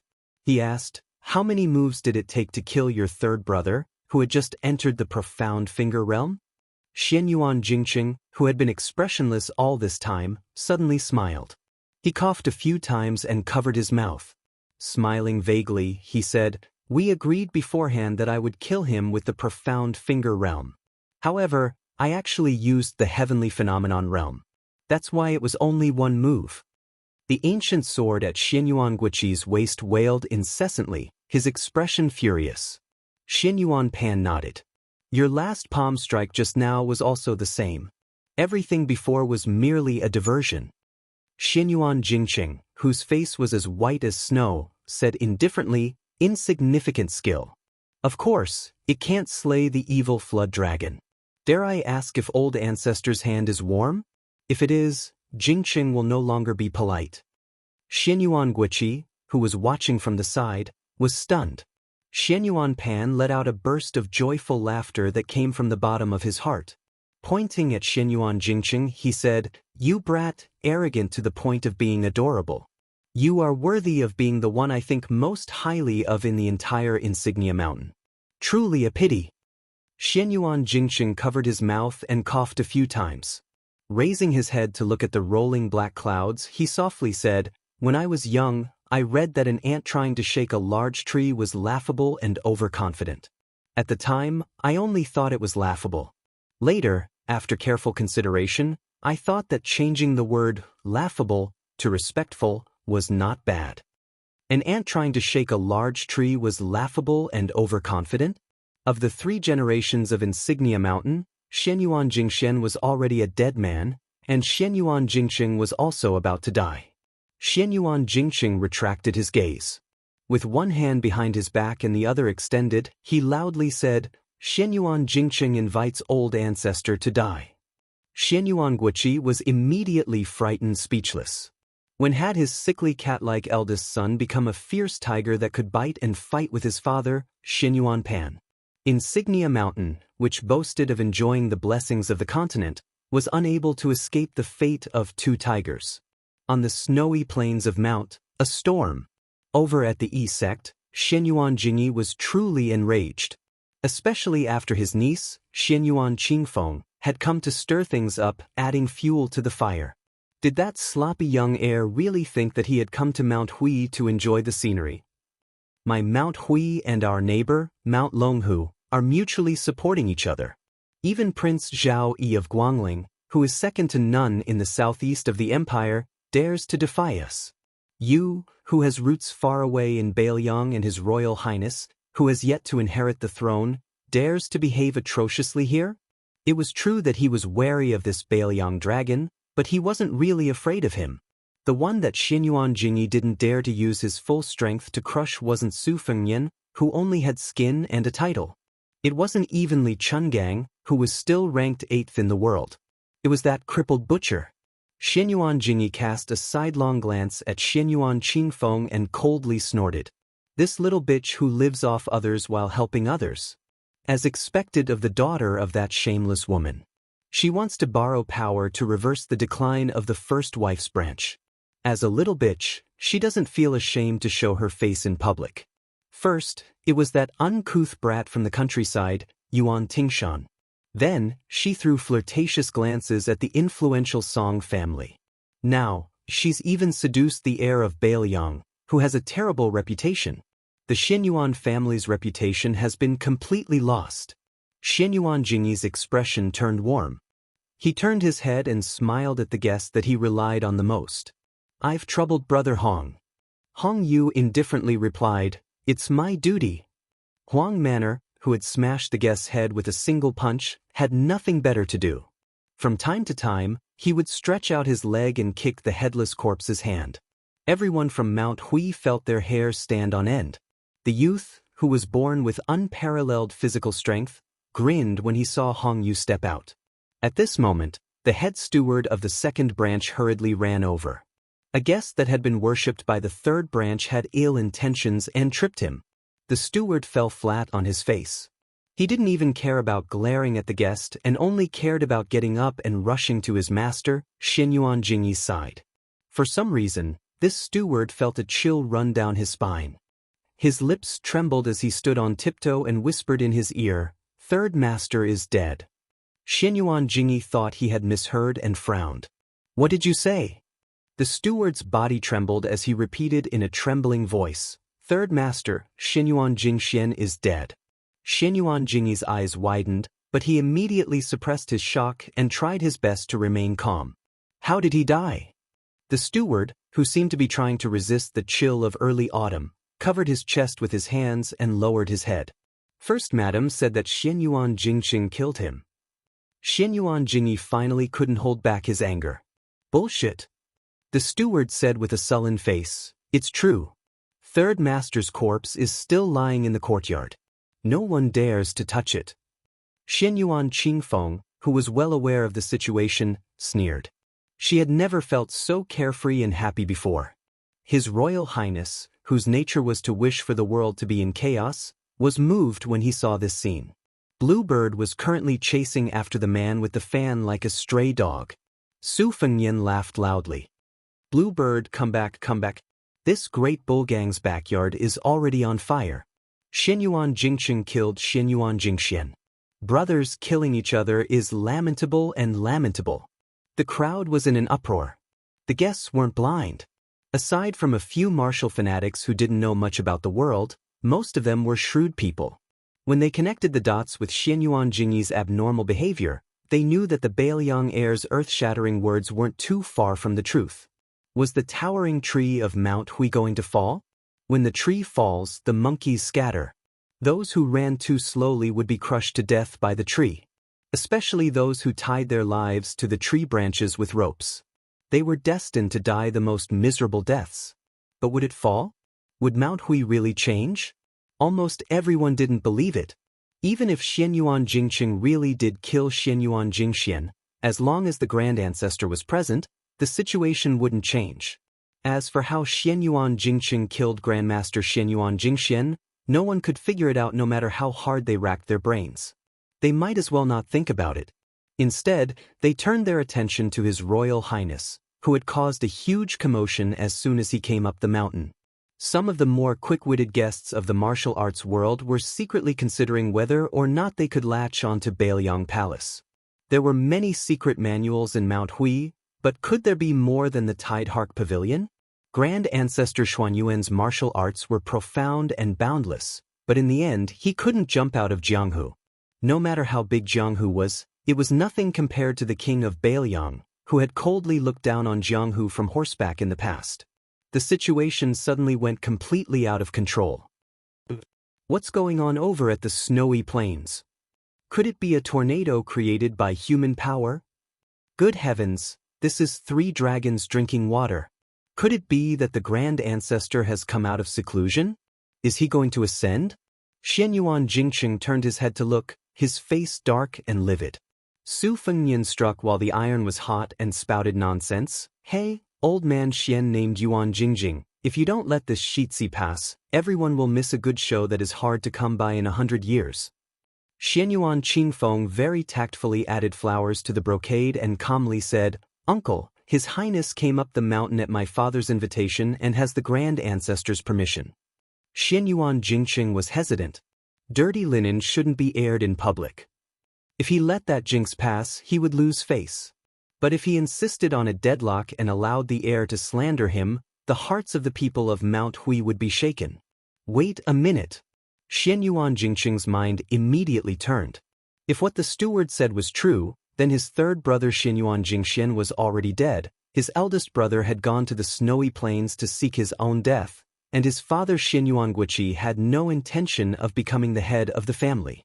In the future, when the Grand Ancestor ascended to immortality, who would be in charge of Mount Hui?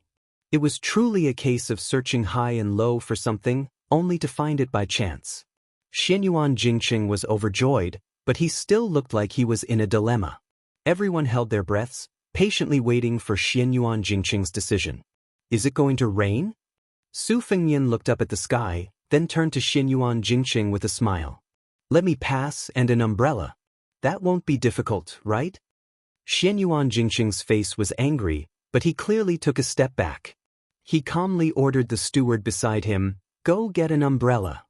Su Fengnian brought all of his men to the snowy plains, but Xianyuan Jingxing only brought his two trusted aides, Huang Fangfua and Huang Fangfua. Xianyuan Qingfeng brought up the rear. Some scenes that she thought she had long forgotten suddenly appeared vividly in her mind. That man who mocked himself for being tasteless if he didn't read for a day had personally taught her how to read, saying that as long as she opened a book, it would be beneficial, but she didn't need to understand it.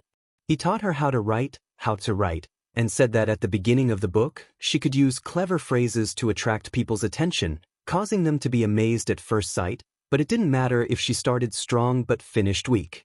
He had once let his young self ride on his neck, saying with a smile that dogs don't bark well and humans don't speak well. If she wanted to be a good person, she should learn from dogs. At that time, Xianyuan Qingfeng was still young and didn't understand anything. When she reached an age where she could understand, she only had prejudice and contempt for him because she was too stubborn. All these years, she only had disdain and ridicule for his poems and essays. If I don't open my mouth first when spring comes, which bug dares to make a sound? Easy to rise and easy to fall, easy to be left and right, easy to be a fence-sitter, easy to reverse, easy to overturn a petty person's heart. Eating tea and eating food is suffering, being able to eat is a blessing, eating more is beneficial. Now that she read and thought about it again, Xianyuan Qingfeng couldn't help but cry. The snowy plains were cloudy with wind and rain, with lightning flashing and thunder rumbling. The torrential rain poured down, splashing on the heads of the group. Mount Hui seemed to have run out of luck. Chapter 310. The group quickly walked towards the snowy plains. The closer they got, the more violent the wind and thunder became. It was as if 10,000 horses were galloping, causing a piercing pain in their eardrums. Blue Bird held the kana in one hand and the umbrella in the other. Her expression was the same as usual. The old man wearing the sheepskin fur coat probably felt that this matter had nothing to do with him, so he walked rather lazily and leisurely, allowing the rain to fall on his body. With the old god of swords' vigorous internal energy, it wasn't difficult for him to keep the wind and rain away from him. However, for Li Chungang, this kind of gaudy expert demeanor wasn't something that could be faked. One umbrella couldn't block the wind and rain. The hem of Su Fengnian's brocade gown had long been soaked, and his boots were almost enough to raise a few small fish. He raised his hand into the rain and pushed the umbrella towards Blue Bird. However, he hadn't taken more than a few steps when Blue Bird quietly moved back. Half of her body was exposed to the rain. Su Fengnian was so angry that he laughed and took the umbrella. He hugged Blue Bird's slender shoulders and held the umbrella together. Xianyuan Qingfeng had been in a daze the entire way, swaying and falling. Her cultivation in martial arts had always been mediocre. The rain of soybeans slapped on her cold and elegant face, making her look extremely pitiful. Su Fengnian turned around and glanced at her. He didn't pity her at all.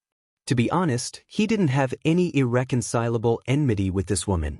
It was just that he had bumped into a knife's edge when he was traveling back in the day and had a small grudge with her. In addition, the Xianyuan family was a big tree that attracted the wind. His Royal Highness couldn't get along with others, so he naturally wouldn't bicker with ordinary people. After a few rounds, he had picked Xianyuan Qingfeng and Huishan.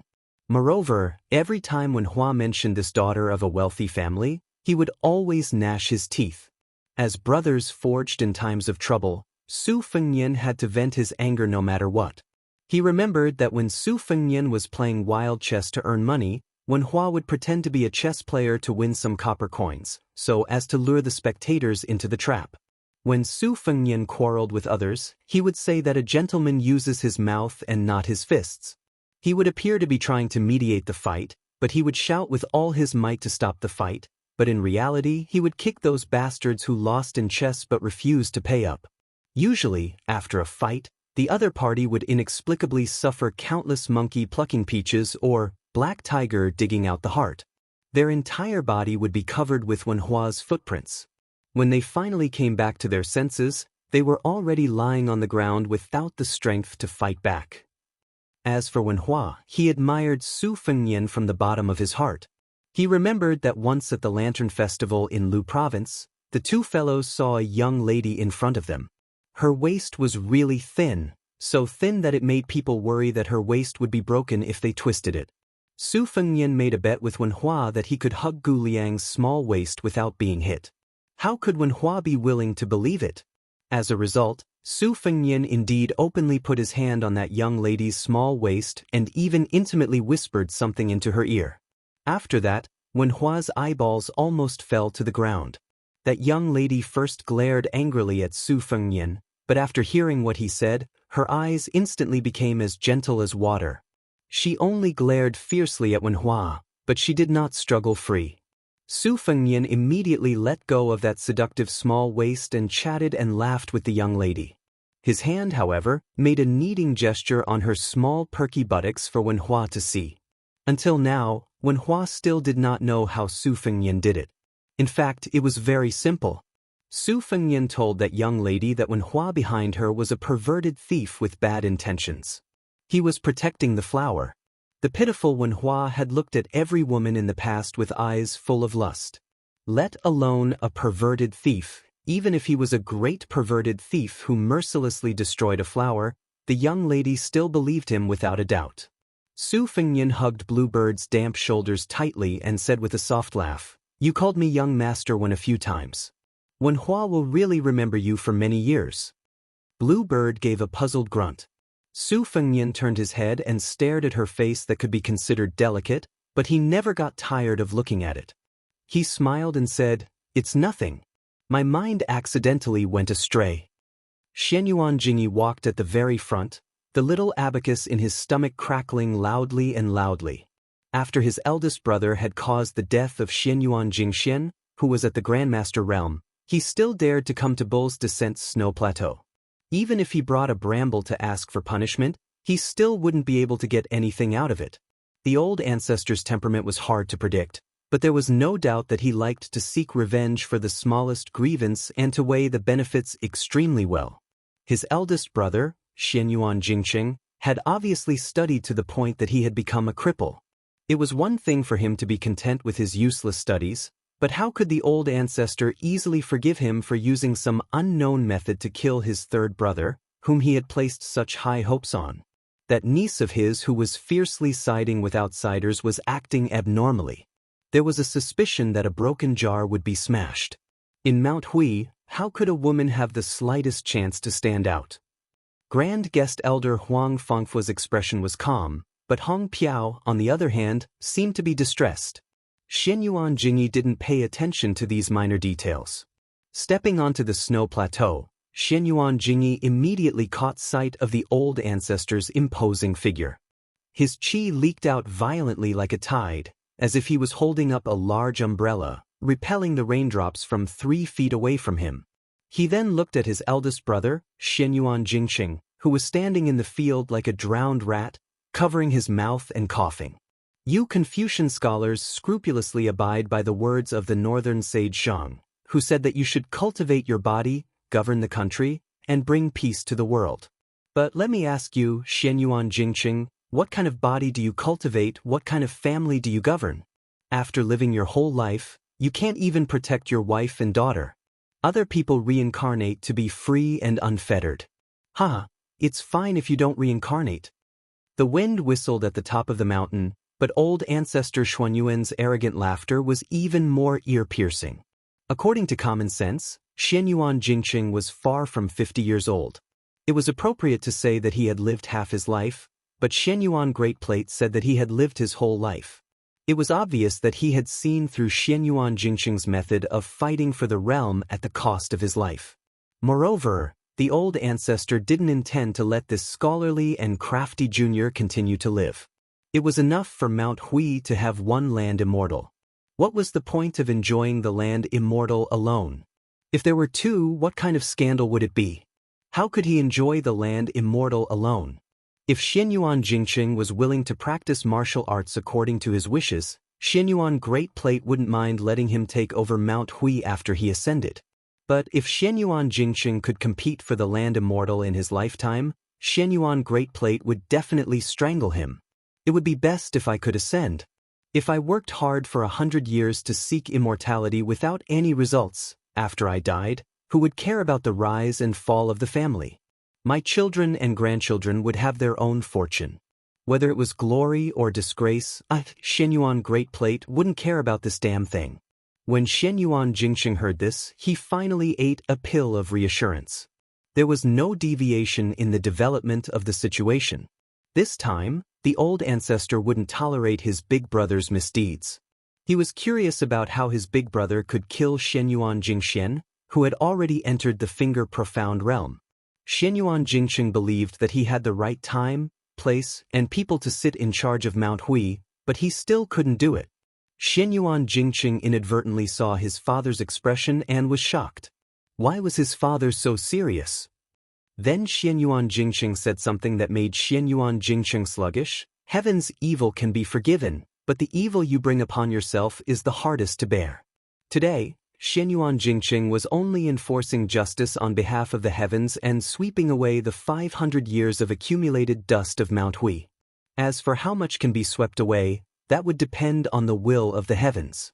In half a cup of tea's time, you exchanged 216 moves with the old ancestor as a heavenly image cultivator. Does the old ancestor have any chance of winning? Why use words to boost your courage? Xianyuan Great Plate, who had already accumulated power in Mount Hui for 60 years, was very calm. He said tit for tat, "You did your best without regard for your life, but did you ever hurt me?" Xianyuan Jingqing, who was dressed as a middle-aged scholar, smiled faintly. The old ancestor walked on the martial path for nearly 100 years. To Mount Hui, even if there was no merit, there was still hard work. If Xianyuan Jingqing won easily after 20 years of observation, the old ancestor would die unwillingly.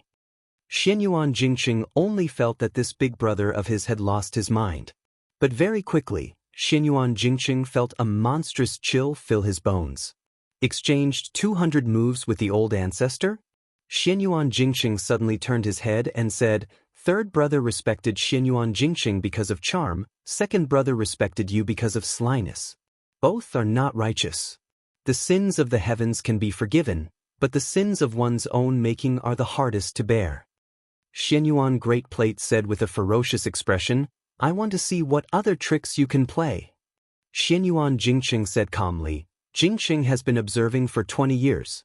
I hope that today will be the day when I have accumulated enough. I definitely won't disappoint the old ancestor. Since everyone is here, Jingqing will go first. If the old ancestor still wants to hide and suppress your cultivation at medium heavenly image, be careful that you won't have the chance to reach great heavenly image." Xianyuan Great Plate sneered, "Oh? You caused such a big commotion, and even that woman with broken shoes didn't come to watch. You can't wait to go to the Yellow Springs Road? Could it be that you can't hold on until then?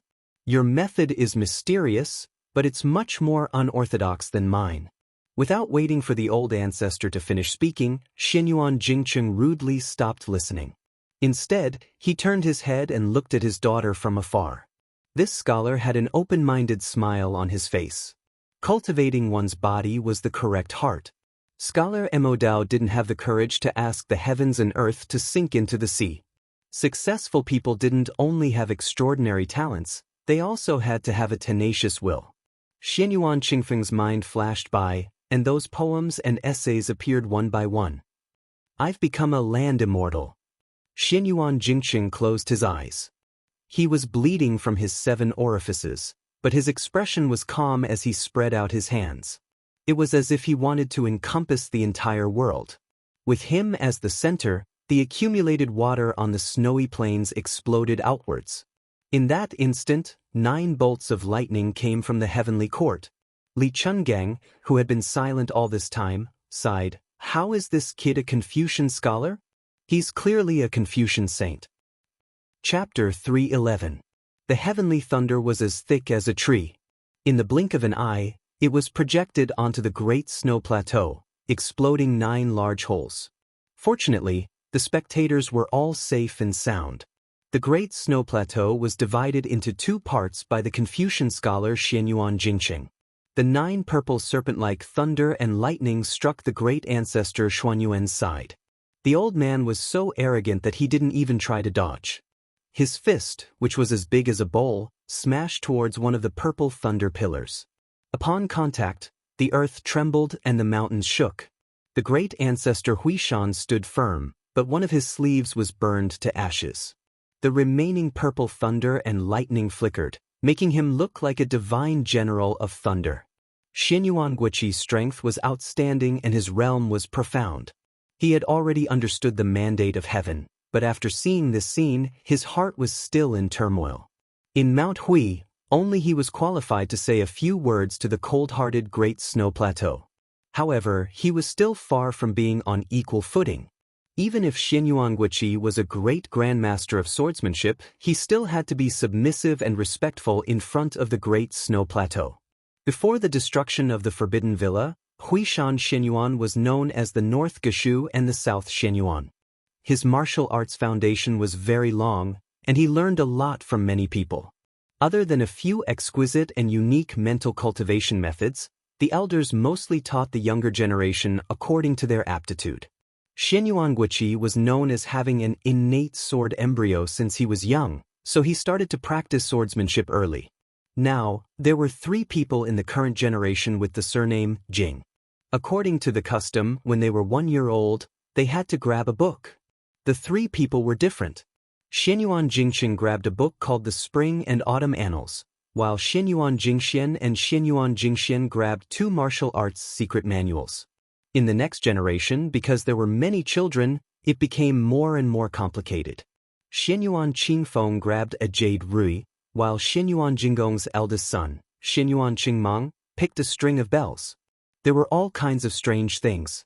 Su Fengnian was about to ask when the old god of swords tilted his head and scratched his ear.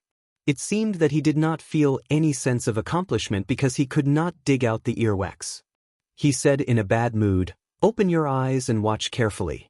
The next 2 people are competing with something that can't be bought with money. Their moves may be ordinary, but after returning to the basics, it is nothing more than simplification. However, the flow of qi and timing are the key. For swordsmen like us, in the end, the sword is nothing more than a horizontal, vertical, and diagonal slash. Why is it that ordinary people use swords so inflexible, but brilliant swordsmen can generate upstanding qi? Sword immortals can fly and cut off heads? Once the sword is thrust, unless it is done with all its might and is as fast as it can be. Otherwise, once the qi circulates, although it seems fast, it will suddenly slow down, causing the opponent's expected counterattack to miss. When he changes, he will suddenly increase his speed. If he changes again, even if he can make it in time, he will lose his initial momentum. This is the most common and simple principle. When experts exchange blows, fighting strength is the foundation. Among them, a battle of wits, courage, and ruthlessness is the most exciting part. I remember that when the #1 expert of the Beimang went to the 2 Zen temples, he was stopped by the white-robed monk. The 2 of them did not seem to have truly exchanged blows. They did not make a single move and just stood there motionless. One of them was a martial sage, and the other could have been the reincarnation of the Bodhisattva of Buddhism. They could not be dozing off in a daze, right? But why didn't the son of the Beimang, who had reached the pinnacle of martial arts, make a move?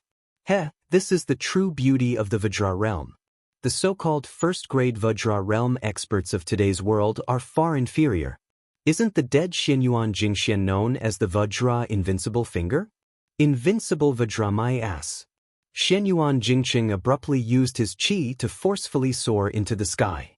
After the 9 thunderbolts, there were bursts of heavenly thunder. In an instant, a strange phenomenon appeared. The water met the purple thunder. Li Chungang narrowed his eyes and said, "Little Su, if you don't want your retainers to be implicated and end up dying an unnatural death, then hurry up and get them to retreat. This old man only promised to protect your life. As for the others, the heavenly thunder is rolling down in a chaotic manner. This old man does not have the patience to block the natural disaster for them." Su Fengnian waved his hand, indicating that everyone except for Huang Manor and Bluebird should retreat from the Great Snow Plateau. Xianyuan Jingqing and the two esteemed guests were shaken. Even though they were used to big scenes at this moment, their faces were extremely pale. Especially Xianyuan Jingqing, who felt guilty in his heart. He was simply overwhelmed. Big Brother's words of, "I will become an earthly immortal," were more than 1,000 words of warning and threat. Earthly immortal realm? In the 100 years of the pugilistic world, other than Qi Xuanzhen of Mount Longhu, who was publicly recognized as a heavenly talent in his youth, even Wang Xianxia, who occupied the second place in the world for 60 years in Martial Emperor City, only dared to guess if she had such a divine ability. It could be seen how rare this earthly immortal realm was. The most mysterious thing was that this earthly immortal realm was far from what other first stage 3 realms could guess.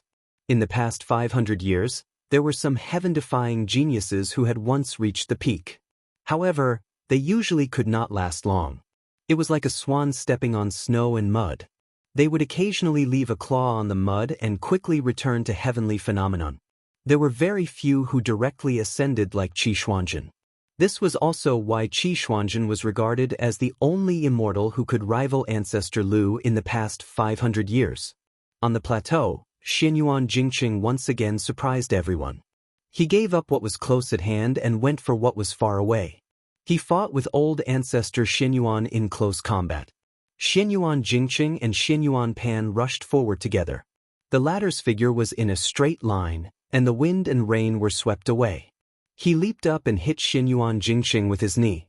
Xianyuan Jingqing pressed his hands on old ancestor's knee and slid back, causing countless splashes. This Confucian scholar who had already transcended mortality did not want to dissipate this tyrannical force. Instead, he pushed to the side. Xianyuan Pan's burly body was still in the air. Xianyuan Jingqing leaned forward and smashed down with his elbow, smashing old ancestor's body onto the plateau. This was not enough. He kicked out and sent Xianyuan Pan flying more than 100 feet away. Xianyuan Jingqing took advantage of the situation and chased after him. Xianyuan Pan was kicked away. His 5 fingers dug into the ground and suppressed the momentum of his defeat. He clapped his palms and finally got up. When Xianyuan Jingqing closed in, he punched out with both fists. Xianyuan Jingqing, with an indifferent expression, met his opponent's fists with both hands and held them firmly. His figure stood tall and did not fall.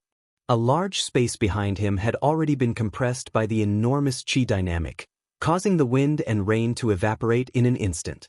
Xianyuan Jingqing raised his hand and said softly, "Send old ancestor to heaven." Xianyuan Pan's body soared into the sky. Heavenly lightning struck down from the sky. A loud boom. Xianyuan Jingqing, who was standing on the ground, did not show any mercy after gaining the upper hand. He clapped his palms together in front of him. The accumulated water at the edge of the plateau that was originally flowing down the mountain surged up like 2 green dragons. The 2 dragons pierced through the sky of the plateau. Xianyuan Pan, who was in the air in a hurry to operate his sea of qi to resist the heavenly lightning, was blasted until he no longer had the strength to move. Xianyuan Jingqing tapped his toes and his figure soared into the air. He grabbed old ancestor Xuanyuan's belt and landed on the ground. He ran quickly. After running for 200 feet, his legs suddenly stopped. He threw Xianyuan Pan straight to the west, as if he wanted to throw this old ancestor Huishan off the plateau. Send him to heaven in one go? When Xianyuan Pan's body was about to fly out of the cliff of the plateau, he unexpectedly fell and landed on the edge of the cliff. Finally, the rainwater could not wash away the bloodstains on his face. He no longer had the calm and composed demeanor of a great master. Chapter 3:12. The old man was enduring, waiting for the eldest grandson of the first wife to exhaust his life to enter the realm of immortals from the side door. Xianyuan Pan's celestial state was achieved step by step. As long as his meridians were not depleted, his sea of qi would not be exhausted. However, Xianyuan Jingqing, who was determined to destroy his sect, was different. Taking a shortcut was like building a pavilion in the sky. No matter how majestic it looked when it was built, there would be a moment when it would collapse. Xianyuan Pan took a deep breath. His chest and abdomen were burning with pain. It had been many years since he had encountered such a terrifying injury to his heart. It had been so long that he had almost forgotten about this pain. The last time was when he competed with Qi Xuanzhen on the demon-slaying platform. As for Gu Jiantang and the others, their so-called loss was only in a move or two. Since they did not fight to the death, Xianyuan Pan's loss was not considered tragic. Xianyuan Pan was about to take the time to adjust his breath when Xianyuan Jingqing leisurely appeared in front of him. He heard the grandson of the Confucian sage say softly, "Although it is difficult to climb, it can reach Kunlun. Falling from evil is useless in Kunlun. Old ancestor, you should read those books that you think are useless. Martial arts can be cultivated from secret manuals. To reach the celestial state, it is not something that can be accumulated from hundreds or thousands of martial arts secret manuals." Xianyuan Pan said ferociously, "You think you are worthy to talk to me about principles?" Blood no longer seeped out of Xianyuan Jingcheng's 7 orifices. Instead, it flowed out. It was no longer scarlet, but a shocking black. However, this Confucian scholar's expression was still calm. Xianyuan Pan swept out with his foot, and he stepped on Ancestor Hui Shan's knee, causing him to fall to the ground pathetically, crashing into the rain. Xianyuan Jingqing smiled and said, "Xianyuan Jingqing is talking to you. Old ancestor, you can naturally ignore it. But now that an immortal is talking to you, why are you still so arrogant and ignorant?" A thick bolt of lightning struck where Xianyuan Pan landed. Fortunately, the latter sensed it and rolled without caring about his identity, barely escaping the disaster. Xianyuan Jingqing was dumbfounded and his lips trembled. The ancient sword at Xianyuan Guiqi's waist did not dare to make any sound, fearing that it would cause an unpredictable disaster. Pull one hair and the whole body will be affected. Heaven's secrets. The more powerful a person was, the more they could manipulate heaven and earth. Xianyuan Guiqi was well aware that on the snowfield of Mount Hui, he was the one who was most likely to be affected by the aftermath of the catastrophe. Xianyuan Jingqing coughed a few times. It was supposed to be very light, but it sounded exceptionally sharp in the ears of the experts present. Xianyuan Dandan was overjoyed. His figure flashed straight away, no longer wanting to fight to the death. He only wanted to increase the distance between him and Xianyuan Jingqing, the farther the better. How could something like face compare to the most important thing, life? Xianyuan Jingqing did not chase after him. He looked at the entrance of the great snow field and did not see that familiar figure. His eyes dimmed slightly. He covered his mouth and turned to look at Xianyuan Ancestor. He asked indifferently, "Do you have any last words for the descendants of Mount Hui?" Xianyuan Pan pretended to be deep in thought to stall for time. To be honest, Su Fengyan admired Xianyuan Dandan's shamelessness. As the high and mighty ancestor of Mount Hui, he was also one of the top few figures in the entire Jianghu. However, he kidnapped people for dual cultivation and took people's wives and daughters. When he was at a disadvantage, he did not care about his status at all. Needless to say, his martial arts skills were even more impressive. Just as His Royal Highness's imagination was running wild, the middle-aged scholar called Confucian sage by the old god of swords suddenly looked over. Su Fengyan's body suddenly froze. However, for some reason, the old man wearing the sheepskin fur coat ignored him. Instead, he just stared blankly at the demon-slaying platform on Mount Longhu, leaving behind a not-so-tall figure. Xianyuan Jingqing looked at His Royal Highness. He coughed and said intermittently, "After dealing with the family matters, Xianyuan Jingqing will talk to Qingfeng about his martial arts experience. In the future, she will pass it on to you as a reward for His Royal Highness taking the risk to come up the mountain today. It's a pity that I won't have the chance to invite Your Highness to drink a pot of osmanthus wine. Qingfeng's method of warming wine is excellent." Xianyuan Jingqing looked at Su Longxiang again. There was admiration in his eyes. What a good saying. Li Bai won't be lonely anymore from the 2 Zen temples. Here, Xianyuan Jingqing will say one more thing. Little prince, you shouldn't enter the celestial phenomenon state so easily. After entering the celestial phenomenon state, you will be invincible. You have to know that once you enter the celestial phenomenon state, you will have to resonate with heaven and earth. An ordinary man with a jade ring will only be attacked by thieves. Su Fengnian said respectfully, Su Fengnian thanks Mr. for the guidance. Xianyuan Jingqing nodded and then said to Xianyuan Guiqi. However, he didn't turn his head to look at him. He said indifferently and calmly, Father, please leave the mountain. You can never enter the mountain again in this life. Xianyuan Guiqi was so angry that he laughed. You. At this moment, Xianyuan Jingqing was killed on the spot by the two guests behind him. Xianyuan Guiqi was stunned. Huang Fangfua had a good relationship with his son. Everyone in Mount Hui knew that they had a good relationship. But when did Hong Yu get to know Xianyuan Jingqing? Xianyuan Jingqing coughed violently. Hong Yu's martial arts cultivation today was all because of me. Xianyuan Jingqing isn't a bookworm. He wouldn't have just studied there for 20 years. Xianyuan Guiqi's heart was dead. Xianyuan Jingqing waved his hand at the two guests. Send him down the mountain. Xianyuan Guiqi was furious. He gritted his teeth and sneered. With just them? Xianyuan Jingqing smiled faintly. I knew it would be like this. Xianyuan Jingqing lowered his head and looked at his chest that was dyed red and black by blood. Dark clouds covered the sky above the snowfield. A huge and strange vortex appeared and covered the entire Mount Xiaoyao. This strange phenomenon was only a hair's breadth away from Qi Xuanzhen's ascension. Xianyuan Jingqing slowly knelt down and said loudly, The heavens carry thousands of phenomena. The earth carries all living things. The heavens and earth empress. Xianyuan Jingqing kneels to the heavens and earth, begging for death. Xianyuan Jingqing begs for death. Xianyuan Jingqing's voice echoed. Not to mention Mount Huanyo and Mount Huanyo, even the nearly 10,000 Taoists of Mount Longhu could hear it clearly. The heavens and earth moved. Xianyuan Guiqi's expression was almost desperate. He unsheathed his simple ancient sword and flew out of the snowfield cliff, his figure flitting away in a panic. At the same time, something poured down. It was a bolt of purple lightning. It was as thick as a mountain peak. Apart from Xianyuan Qingfeng's small piece of land, it was as if no matter how turbulent the world was, Xianyuan Jingqing as a father would protect a quiet and stable place before his death. The old god of swords brought Su Fengnian, Su Longxiang and Blue Bird, who were holding umbrellas, and floated out of the snowfield. Xianyuan Pan wanted to jump off the snowfield, but was forcibly pulled back into the purple lightning pillar. Heavenly tribulation. It flashed and disappeared.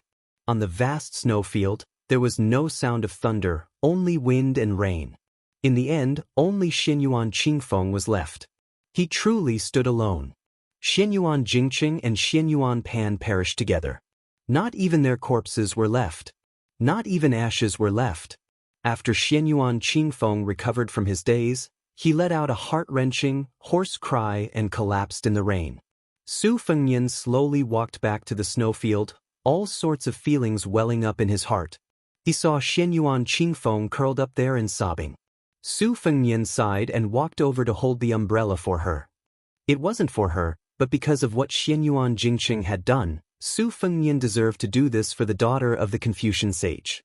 The rain was still pouring heavily. She didn't get up, so Su Fengnian held the umbrella the whole time. The old god of swords, Li Chungang, stared at this scene with wide eyes. Then, his eyes dimmed with loneliness, reminiscence, and reminiscence.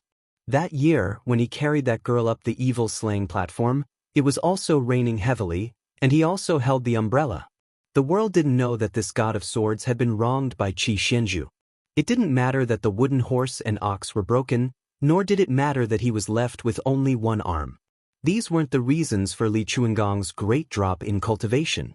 Even after being trapped under the tide-listening pavilion for 20 years, Li Chungang still couldn't walk out of his own prison. She was already invincible in the world, so what about herself? Li Chungang remembered her face when she died. At that time, she couldn't say a single word. But now that he thought about it, wasn't it just no regrets? Li Chungang walked to the edge of the snowfield. Behind him was a man and a woman holding an umbrella, just like the scene between him and the green-robed girl. When her chest was pierced by a sword, she said with a pale smile, "If the heavens didn't give birth to you, Li Chungang, it would be boring." Li Chungang shouted, "Swords, come!" All the swordsmen of Mount Insignia unsheathed their swords and flew toward the snowfield. The Daoists of Mount Longhu unsheathed their thousands of peachwood swords and flew toward Bull Mound. 2 waves of flying swords. They blotted out the sun. On this day, god of swords, Li Chungang once again entered the realm of a land sword immortal. Chapter 3:13. Su Fengnian used to be a pauper when he was practicing the knife. He ate and drank in the Golden Imperial Palace every day and even complained about being poor. He used the knife to move books as if he was moving mountains. Finally, his horizons were broadened. Although he heard from the white-haired old man that the flying sword beheading the head was a celestial supernatural power, he only treated it as a legend. How could he expect to witness it with his own eyes? At this moment, His Royal Highness raised his head to look at the 2 groups of flying swords that filled the sky. Staring at this scene, his scalp exploded and his blood vessels expanded. He was dumbfounded and muttered to himself, "Oh my God, I can't reward this technical work." The 2 guests who were lucky enough to escape looked at each other in shock. Xianyuan Jingqing, who entered the realm of Confucian Saint through a side door, had just been annihilated. How could there be another celestial sword? The old man who wore a tattered sheepskin coat and liked to pick his earwax was indeed the #1 swordsman in the past, Li Chungang. However, after Deng Tea appeared in the world and roamed the pugilistic world, he would occasionally make a move with the imposing manner of a half-demon, half-immortal. Who would doubt that the old god of swords would be no match for the new god of swords? But the scene in front of them, forget about the hundreds of swords from Mount Huishan flying over. However, the thousands of peachwood swords from Mount Longhu were a few miles away from the Bull Gang. Not to mention the swords of the Taoist priests in the remote Taoist temples. How could they be summoned to the great snow field by the old man's words? Didn't they say that Li Chuangang's realm dropped greatly after his arm and sword was broken? Huang Fangfua and Hong Yuang did not think highly of him even if he fought with Xianyuan Pan, let alone Wang Xianxia. However, the old man who had retired from the Jianghu for 20 years had reached the realm of prophecy. How could he be so mysterious? There was a secret in the Jianghu. The Confucian saint of the 3 sects had a vast aura that connected heaven and earth. Therefore, his words contained the heavenly law. Just now, when Xianyuan Jingqing knelt to the Queen of Earth and said the words, "seeking death," it attracted the heavenly thunder that was as thick as a mountain range. The great immortal Zhenren of Taoism could make prophecies come true. Therefore, he could use the curse to kill demons and enforce justice on behalf of the heavens. Many bodhisattvas of Buddhism had great wishes and their words could shake the 3,000 worlds. Li Chuangang's means were naturally not far off. As expected of a sword immortal. Su Fengnian, who was still holding the umbrella for Xianyuan Qingfeng, muttered to himself, "This sword descends from the heavens is very domineering. If it can even kill dragons and tigers, then it'll really be awesome. Let's see if those old Daoists still dare to be cocky." The old god of swords, who was facing the demon-slaying platform with his back facing the Crown Prince Palace, seemed to have heard Su Fengnian's nagging. His qi that was soaring into the clouds suddenly condensed, and more than 1,300 flying swords instantly fell into the cliff. He turned his head and said unhappily, "You're the only one who likes to show off. You should know that there is always someone better than you." And mountain sect. The mountains north, and this old man has long passed the age of being ruthless. Now he wants to take little Jiang as his disciple. It's a pity I didn't see her. Otherwise, I would have a higher chance of taking her as my disciple. Su Fengnian wanted to tease the old god of swords for being useless, but he did not have the guts to do so. Su Fengnian heard about the Daoist head for the first time. He asked, "What's the Daoist head?" Li Chungang walked towards Bull Mansion and scratched his crotch. The rain was sticky and uncomfortable. He said, "The Taoist chief is the founder of Taoism and has the same status as the leader of Buddhism. It's just that this position is too hot. Those who are qualified to sit on this position have good temperament and are not willing to stand out. Those who want to be the Taoist chief are just small fries fishing for fame and compliments. Most of them are too close to the imperial court and don't have enough popularity. Therefore, in the past 100 years, except for Qi Xianzhu who deserves to be the Taoist chief, the rest of them can't be convinced by the public. As for the Buddhist sect, the white-robed monk Li Xiaoxin who traveled thousands of miles to the west to seek scriptures once had the chance to be the bodhisattva. Unfortunately, I heard that he went to get married and have a daughter. Therefore, the Daoist head and the Buddha head are empty. The reason I'm telling you this now is because this old man sensed a few peaks in Mount Longhu when he was riding his sword on the snowy plains. The Taoist from the Taoist mansion stopped him, and the Taoist from Zhenjuan Temple also interfered. This is not strange. What's strange is that the qi in Mount Yunjin was so abundant that it could be called fate, but it was not willing to do anything.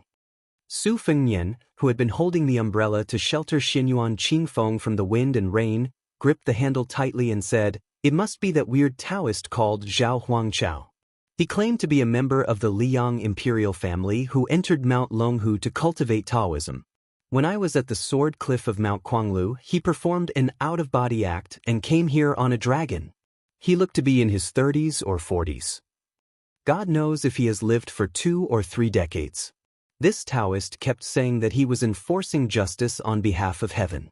What a bold attitude." Su Fengnian would not elaborate on many details. After all, the battle between the dragon and the python was too obscure and mysterious. Besides, Xinyuan Qingfeng, an outsider, was present. Xinyuan Qingfeng, whose skirt was soaked in water under the umbrella, slowly came back to her senses. Her eyes were cold and emotionless. "Some time ago, I went to Mount Yunjin to look for a flood salamander. I saw a middle-aged Taoist fishing in a deep lake. At that time, I thought his cultivation was mediocre and that he was pretending to be a hermit expert. At that time, this Taoist was discussing the scriptures of the 3 sects with Song Kelly, the heir of the Song family. He was very arrogant and called Saint Zhang of the North as Teacher Zhang. It was as if he was born 2,000 years earlier and dared to sit and discuss Taoism with the saint." Li Chungang frowned. Zhao Huangqiao of the 3 sects? This old man had never heard of him. Qi Xuanzhen also did not mention him in the 2 times he met him. However, with this Taoist cultivation, he was more than qualified to be the leader of the Taoists. "Young Su, how did you offend this celestial? How could you make him go astray and not hesitate to show off his dragon ride?" With this Taoist strength, he was able to live in seclusion in Mount Longhu for at least 100 years without making a name for himself. He was clearly not the kind of person who liked fame. His surname was Zhao and he was from the Son of Heaven. This old man understood. He was just concerned about the gathering and dispersing of the world's fate. Based on this, you should be grateful that Chao Changqing took Jiang Girl away early. Otherwise, if Zhao Huangqiao saw you and saw through the mystery, you would be in serious trouble. At Mount Quanglu, with this old man's ability at that time, it would be useless even if he opened the gate of heaven. Su Fengnian smiled mischievously. So now, Chapter 3:14. The old man scolded, "Does this old man have nothing better to do than to stand up for you? Do you think fighting with celestial beings is a small matter? Celestial beings, dragon spirit travel, profound fate." Xinyuan Qingfeng felt a chill run down her spine. She used to be an arrogant and stubborn woman born in the most powerful family in the martial arts world, the only daughter of the first wife, and had a photographic memory. She could be counted as a small arsenal. Only the son of a top scholarly family like Song Kelly, who had real talent, could slightly subdue her. However, ever since this umbrella holder entered Zhenzhou, her entire life had been turned upside down. Her father had died just after showing off his celestial being style. The 3 people of the generation with the surname Jing, who were supposed to support Mount Hui's prestige for the next 50 years, were all dead. Xianyuan Dandan, who used to be a pillar of the sea, was killed. Her grandfather, Xinyuan Guiqi, was forced to jump off a mountain, and 2 guests turned against her on the snowy plains. If her father was here, they could still behave, but now, there was not even half a grandmaster left in Mount Hui. How could she control those guests of sacrifice who looked like monkeys when the tree did not fall, and who looked like wolves when the tree fell? Su Fengnian saw that this woman had no intention of getting up. Was she addicted to sitting on the ground? Xianyuan Qingfeng, You can't always make me hold the umbrella. Now that the bull gang is without a leader, it's the best time for you to show your ambition. Don't waste it. Xianyuan Qingfeng was speechless. Xianyuan Qingfeng struggled to get up. Perhaps because he had been sitting for too long, his legs were sore, and he was about to fall back into the water. Su Fengnian tried to support him out of goodwill, but Xianyuan Qingfeng used all of her strength to push him away. She sneered, "Is it my ambition, or does your highness want to control Mount Huishan, Xianyuan?" Su Fengnian sneered and said shamelessly, "Let's not beat around the bush. I like it. Since you're the one who started the conversation, why don't we have a good plan?" Xianyuan Qingfeng refused to back down. "Please speak," he said. The old god of swords ignored the scheming between the man and woman and walked straight to Bull descending manor. He walked up the steps and bent down to pick up the string of wind chimes. Su Fengnian spoke in a methodical manner. "You're just worried that this Shitzi will take over the magpie's nest and use you as a puppet. You'll only stop when I've emptied Mount Hui's hundreds of years of wealth, right?" Xianyuan Qingfeng said without hesitation, "That's right. Your highness has a good family background and high standards. I believe your appetite will not be small." Su Fengnian laughed and said, "Xianyuan Qingfeng, oh Xianyuan Qingfeng, I don't mind telling you this. As long as you take the copies of those secret manuals into the Tide Listening Pavilion in Bailiang, I don't want anything else. Since we're doing business on the surface and I've accepted your benefits, I'll naturally help you secure your position as the head of Mount Hui. If anyone isn't convinced, you can let them have a taste of Bailiang's blade. Besides, the old god of swords is already a swordsman of the present era. It doesn't matter if you're a fox exploiting the tiger's might or taking advantage of others. Who would dare say no? Even if you don't want to stay in Mount Hui, no one will come into direct conflict with you. This is a business. Whether you're comfortable as the head of Mount Hui or not will depend on your own methods.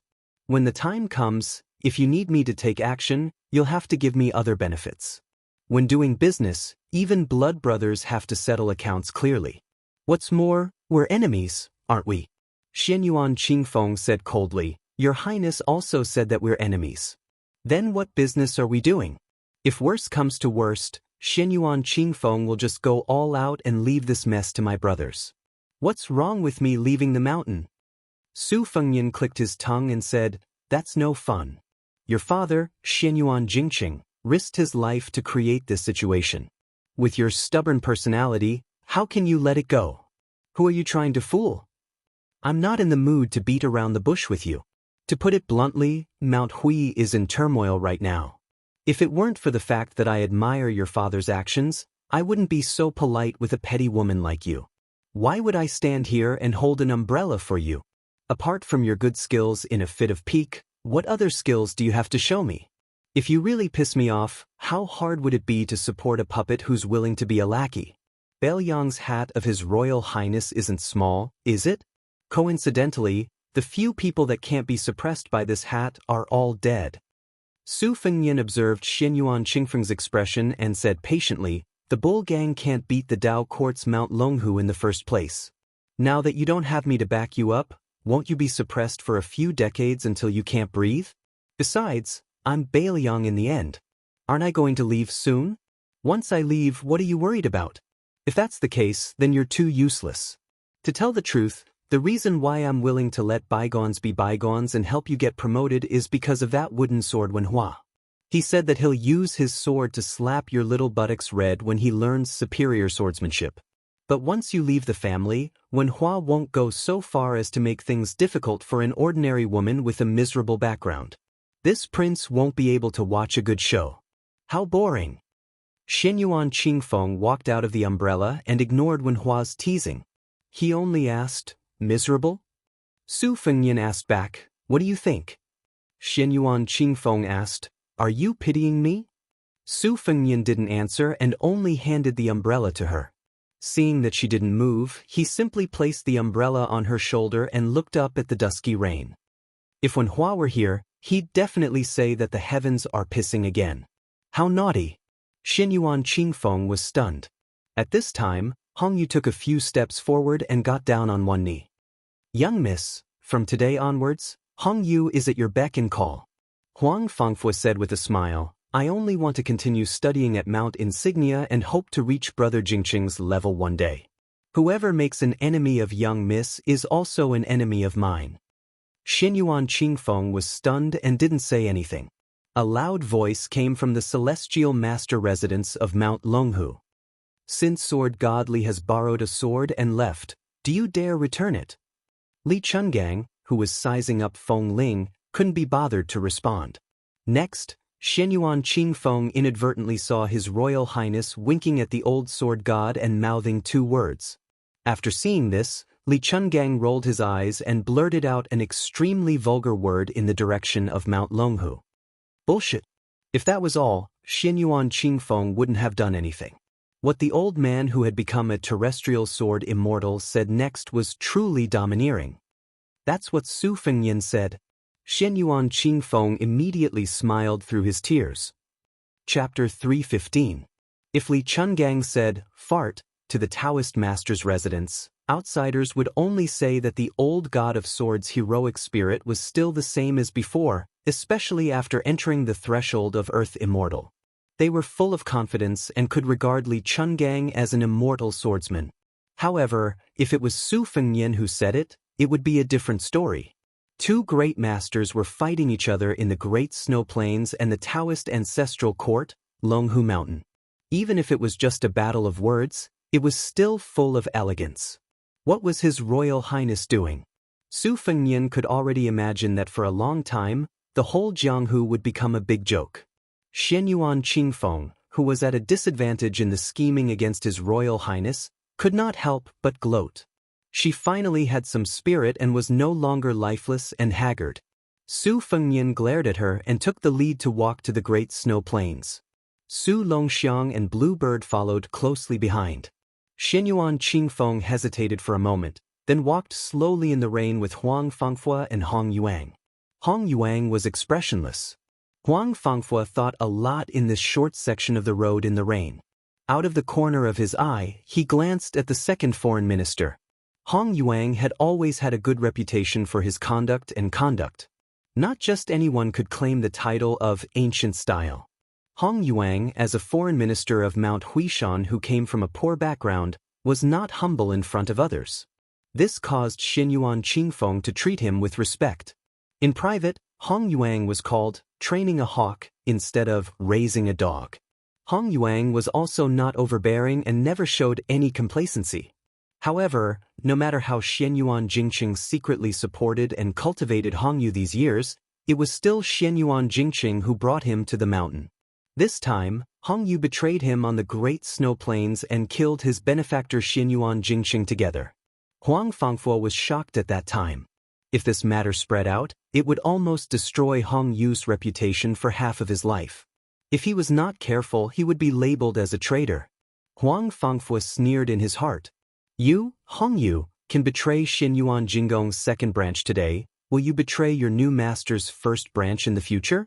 Hongyu suddenly said. Hongyu has something to tell Mississippi. Xinyuan Qingfeng nodded. Hong Tuo's tone was calm as he said, back then, before Hong Tuo went up the mountain, he was actually secretly invited by brother Yu Jingqing. That was why he made the decision to come to Mount Hui. Otherwise, with Hong Yu's experience and ability, he definitely wouldn't have the courage to come to the bull gang and become a laughingstock. Huang Fangfui narrowed his eyes. Xinyuan Qingfeng felt as if a heavy burden had been lifted off his shoulders, and the knot in his heart was untied. He turned his head and smiled. Uncle Hong, you've suffered all these years. Hongyu lowered his head and cupped his hands. That's how it should be. Hongyu raised his head and looked directly at the young woman who was about to take control of Mount Hui. He said, but Hongyu has received many favors from Emperor Xinyuan. Please treat the children of the second branch well. Xinyuan Qingfeng said softly, Uncle Hong, don't worry. Qingfeng isn't a narrow-minded woman. It's a fact that the second branch is powerful. Blindly purging dissidents will only cause the turbulent Mount Hui to fall apart. Qingfeng will do my best to appease the second and third branches. I won't change any of the established rules. Guests can stay if they wish, but leave if they don't. Even if they leave the bull gang today, Mount Hui will still welcome heroes from all walks of life to come up the mountain again. The grudges of my father's generation with the surname Jing, as well as those above him, will completely end today. If the other two branches cause trouble, Qing Feng can promise you twice, but not thrice. At that time, if they still refuse to let it go, then don't blame Qing Feng for being ruthless. Xianyuan Qing Feng spoke lightly, but Huang Fangfo felt much more at ease. He was afraid that this woman would become arrogant and start a massacre in Mount Hui. When that time came, who would be the executioners? Wouldn't it be him and Hongyu? Moreover, in this way, he would have no room to maneuver and would be completely tied to her. This was originally a common method of controlling people. Logically speaking, it made sense. However, Huang Fangfo looked down on Xianyuan Qingfeng. Being in charge of a century-old aristocratic family was a strenuous job that could shake mountains and topple peaks. She only knew how to play petty tricks and was no different from a shrew with a loose tongue. She wasn't worthy of Huang Fangfo's loyalty. The most troublesome part was that Xianyuan Qingfeng's martial strength wasn't worth mentioning. Once the heir of Bailiang left, the more they suppressed her, the more likely it would be for him and Hongyu when she rebounded in the future.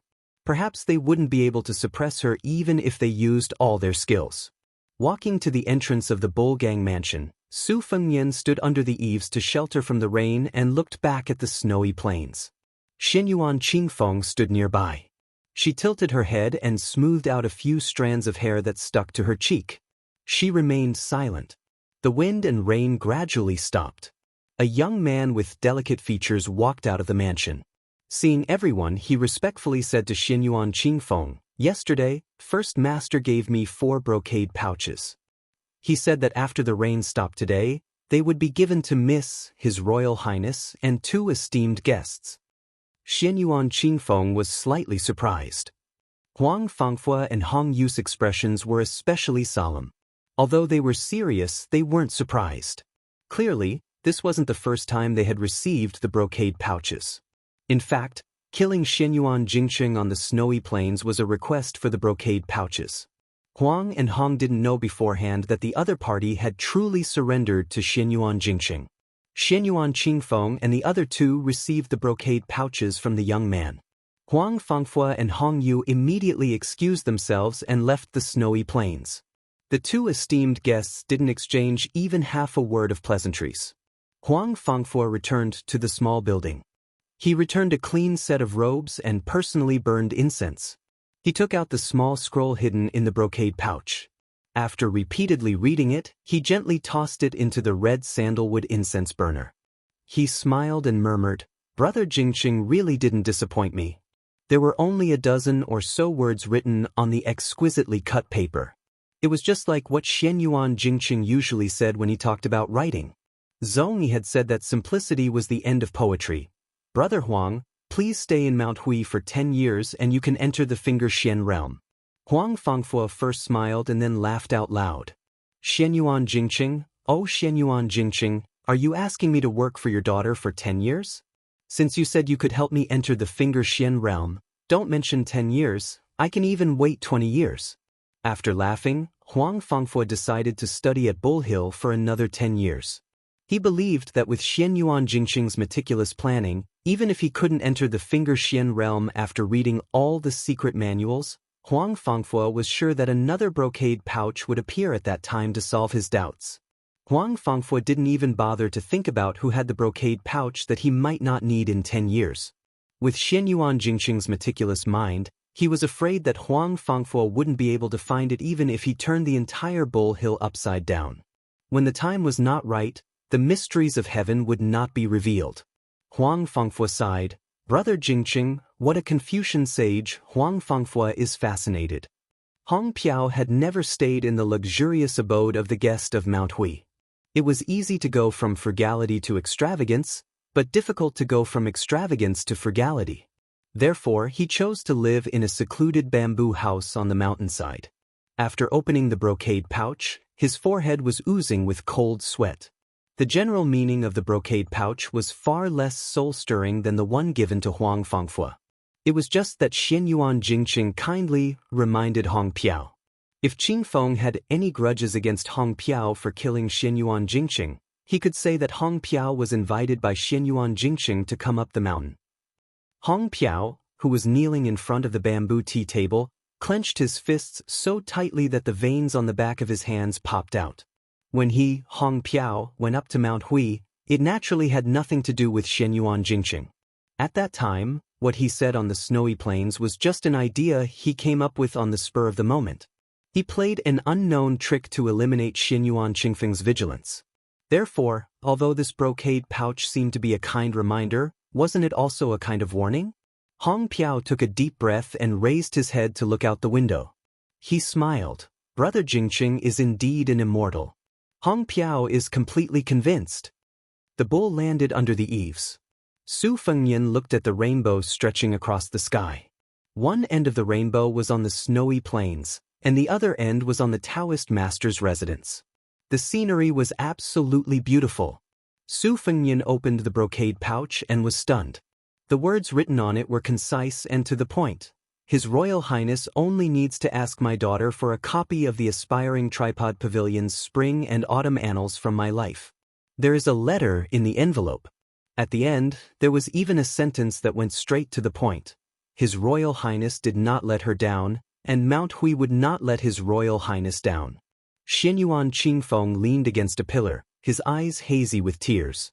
Hong Piao is rebellious and needs Qingfeng to convince him with force. It's better to use force than to show kindness. When Mount Hui is peaceful, he can be raised. When there is chaos, he must be killed. Huang Fang has a good reputation. I have my own plans. Within 10 years, this person will not have any disloyalty. After 10 years, if he wants to make a name for himself, there will naturally be someone to suppress him. I left a book for the Daoist children of Mount Longhu to give to your grandfather. Qingfeng, you don't have to worry about this matter. If Su Fengyan has endless evil intentions and wants a yard after taking an inch, you can go and find the Daoist who fishes for flood salamanders in Mount Yunjin. This immortal elder owes me a favor and has promised me to come out once. If Su Fengyan does not overdo it, this person can work together to seek benefits. During the Qingming festival, if your mother is unwilling to visit the grave, Qingfeng need not force her. Since we can't help each other in times of need, it is already a blessing in life to forget each other. Since the day you were born, I have buried a jar of wine under an old cassia tree. From then on, I have 1 jar every year. Now, I have 23 jars. How about privately naming your daughter Hong?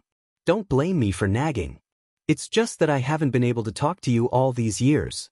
In the future, my grandson will be called Fuyao, and my granddaughter will be called Yasong. How about it? All these years, I have been flipping through ancient books when I have nothing to do. I have 100 headaches, but I still can't think of a satisfactory name. I hope that in the future, if they want to study, then they can study. If they want to practice martial arts, then they can practice martial arts. The world is vast, but they can only stand on a small piece of land. Life is bitter and short. It's only 100 years, 36,500 days. Once you read it, destroy it. Remember. Su Fengyan watched as Xianyuan Qingfeng swallowed the paper in the brocade pouch. What a heartless woman. In the quiet courtyard of the eldest son's house, that woman also received a brocade pouch. However, the paper was completely blank. Chapter 316. After the Heavenly Master Manor's external surname Qi Xuanzhen ascended, Mount Longhu rarely had a grand occasion where the 4 great heavenly masters gathered together. Even when the butcher Su Shao led several thousand iron cavalry to the foot of the mountain, the number 1 of the Longhu Hope generation, Zhao Shi, still didn't break out of seclusion. Of the 36,000 great heavenly cycle rituals of Xiangfan, only 2 of the 4 great heavenly masters went. In the past 20 years, Zhao Danping became the prime minister of Qing Ci in the capital. Together with Yui minister Zhao Danxia, the north and south reflected each other's splendor, meeting even less than they were apart. The imperial college's left chancellor Huan Wen and the current court's grand secretary Zhang Julu came from the same sect. Their Tao and politics aligned. The 2 were as close as brothers. However, on one matter, their opinions differed. Everyone knew that Grand Secretary Zhang only respected Confucianism, belittled Buddhism and Taoism, while Huan Wen, who came from an orthodox Confucian background, greatly respected Elder Huang's tranquility. In the capital, he had a deep friendship with Zhao Danping.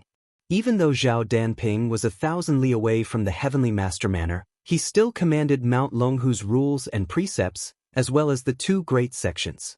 Outside, Zhao Danxia commanded the world's Dao sects, but internally he only symbolically disciplined the teachings. As for the cultivation arts, in name it was commanded by the old heavenly master Zhao Shi, but in reality it was handed over to several people of the Jing generation to handle the specific matters. Zhao family's clan relative Zhao Jingchen was in charge of receiving guests at the manor gate. Bai Yu, who was bestowed with the purple title by the Son of Heaven, was in charge of theory and debate, frequently opening forums to preach. Qi Xianxia, who was also an external Daoist like Sir White Lotus, was in charge of sword training, occasionally passing on sword techniques to Daoists of the Jing generation and below. The various branches of the Celestial Master Residence were connected by the same breath and branch. They each enjoyed their own glory and complemented each other. That was why Mount Longhu was enjoying such a glorious time today.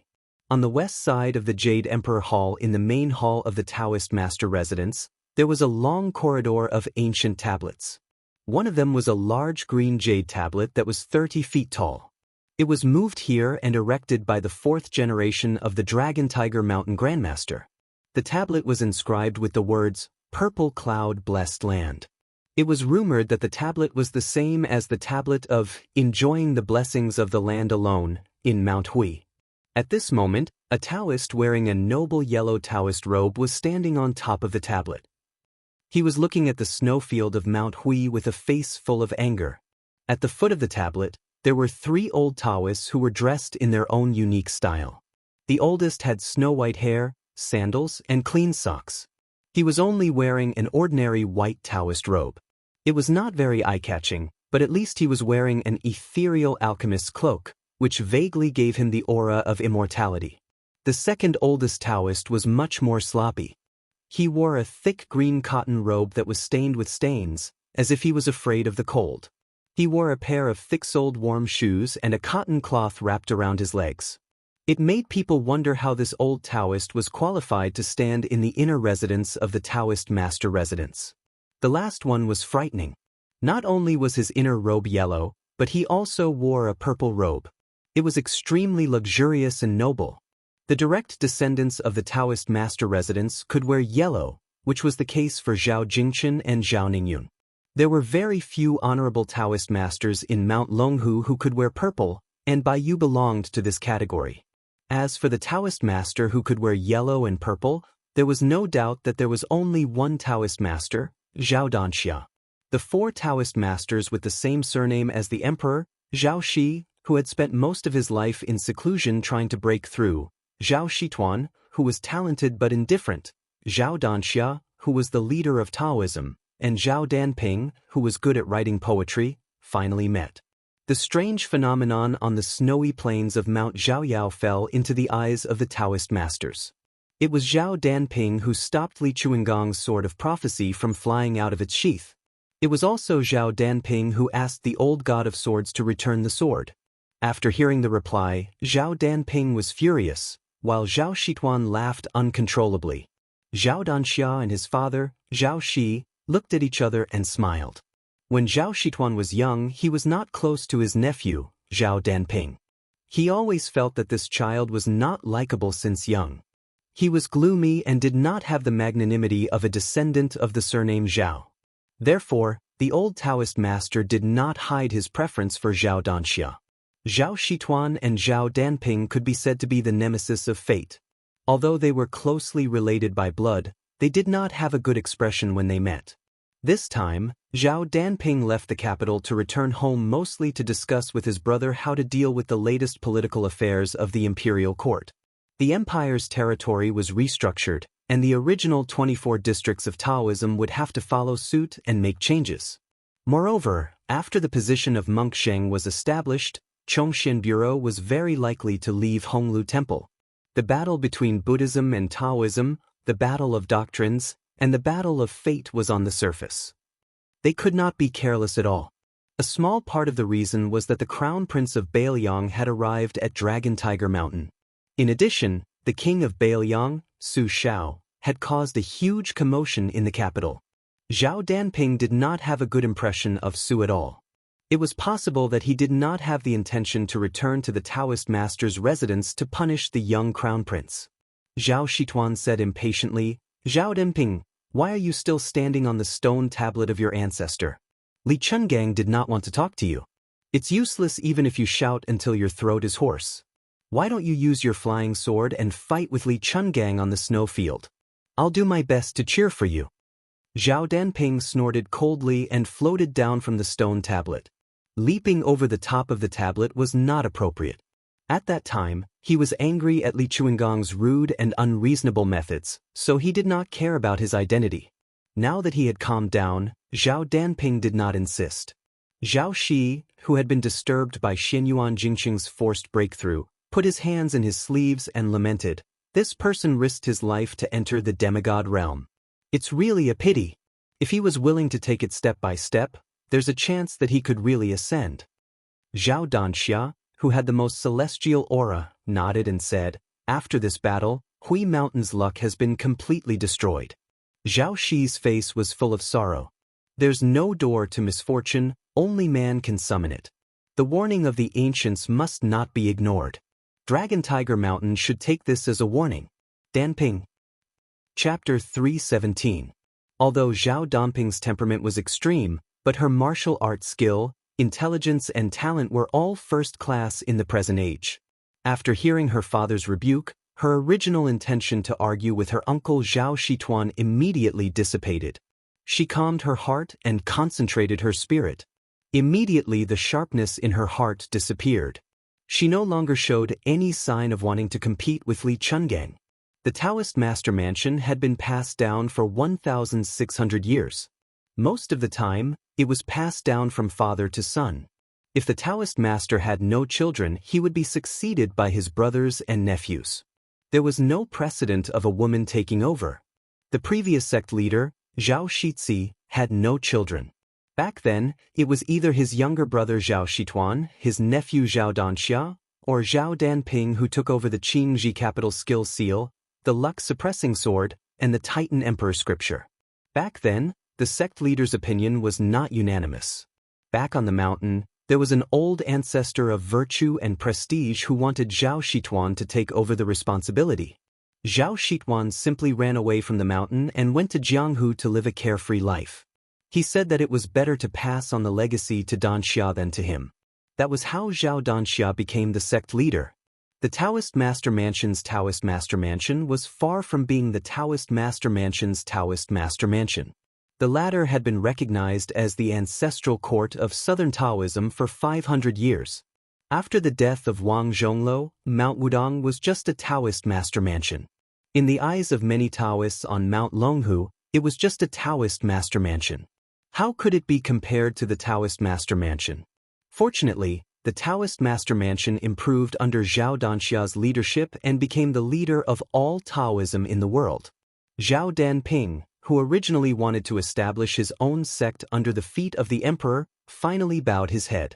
That was why his father, Zhao Shi, said that there was no blessing or disaster. Zhao Danping said coldly that Li Chungang returning to the realm of sword immortal is a great feat, but he borrowed 1,000 swords from Mount Longhu on the snowfield. If this spreads out, where will the Taoist master mansion's face go? Zhao Danxia smiled softly and said, "Face is lost on Danxia. Let Danping pick it up in Beijing. Capable people do more work. Big brother, please excuse me." "Big brother, you're such a scoundrel. What are you doing?" Zhao Danping said helplessly. Her tone was no longer inflexible and stiff. After leaving Mount Longhu for so many years, how could it be that simple to write a poem by the emperor's side? After encountering many coincidences and comprehending the heavenly Tao, he was able to break through 100 armors with his horsetail whisk and compete with the black-robed monk Yang Taiji. Zhao Danping's personality gradually became more flexible.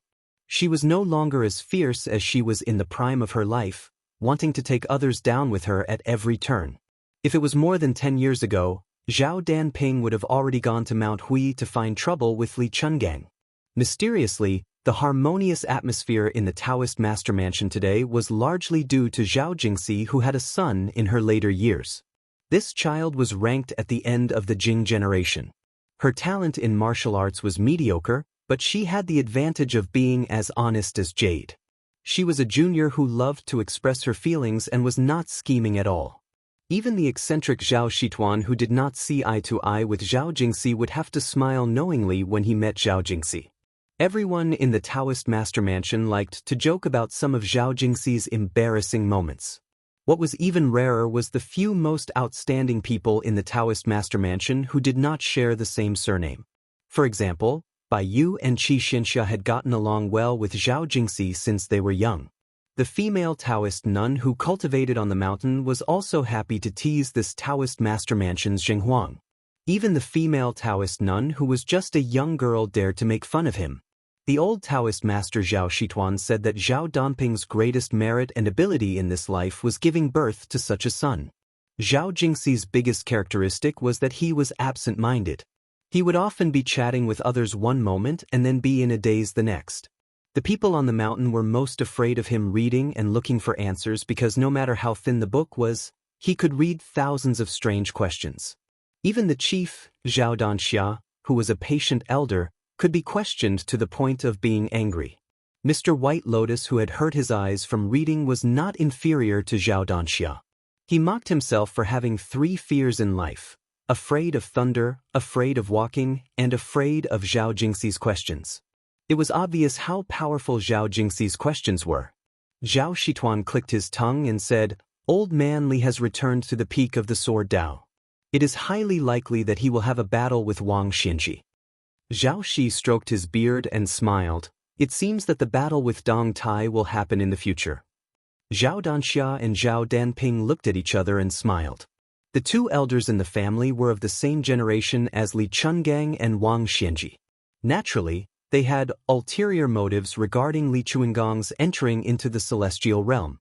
With their high realm and status, it was difficult for them to find something to take a break from their busy lives except for concentrating on cultivating and attaining immortality and paying attention to the fate of Taoism. The Taoist master was unattainable to the common people. However, in the Taoist master residence, the Taoist master Zhao's clan, it was not much. After all, they were a family. It was the common view of a descendant looking at an elder. Zhao Shi waved his hand and said, "Danping, go ahead and tell Danxia about the important matters." It was not easy for me to climb out of the coffin and take a breather. I want to chat with your uncle. Zhao Danxia and Zhao Danping received the order and left the steel corridor. Zhao Shi looked at his brother and said sadly, "Every time we meet, we get old. Shituan, I don't know how many times I can see you in this life." Zhao Shituan said angrily, "You're so pretentious. If you don't go into seclusion, I'll see you every day and throw up when I see you."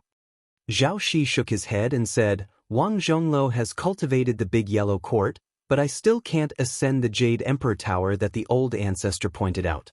I'm ashamed to face the ancestors." Zhao Shituan said angrily, "You don't have the face to face the ancestors because you can't ascend the Jade Emperor Tower and become a celestial?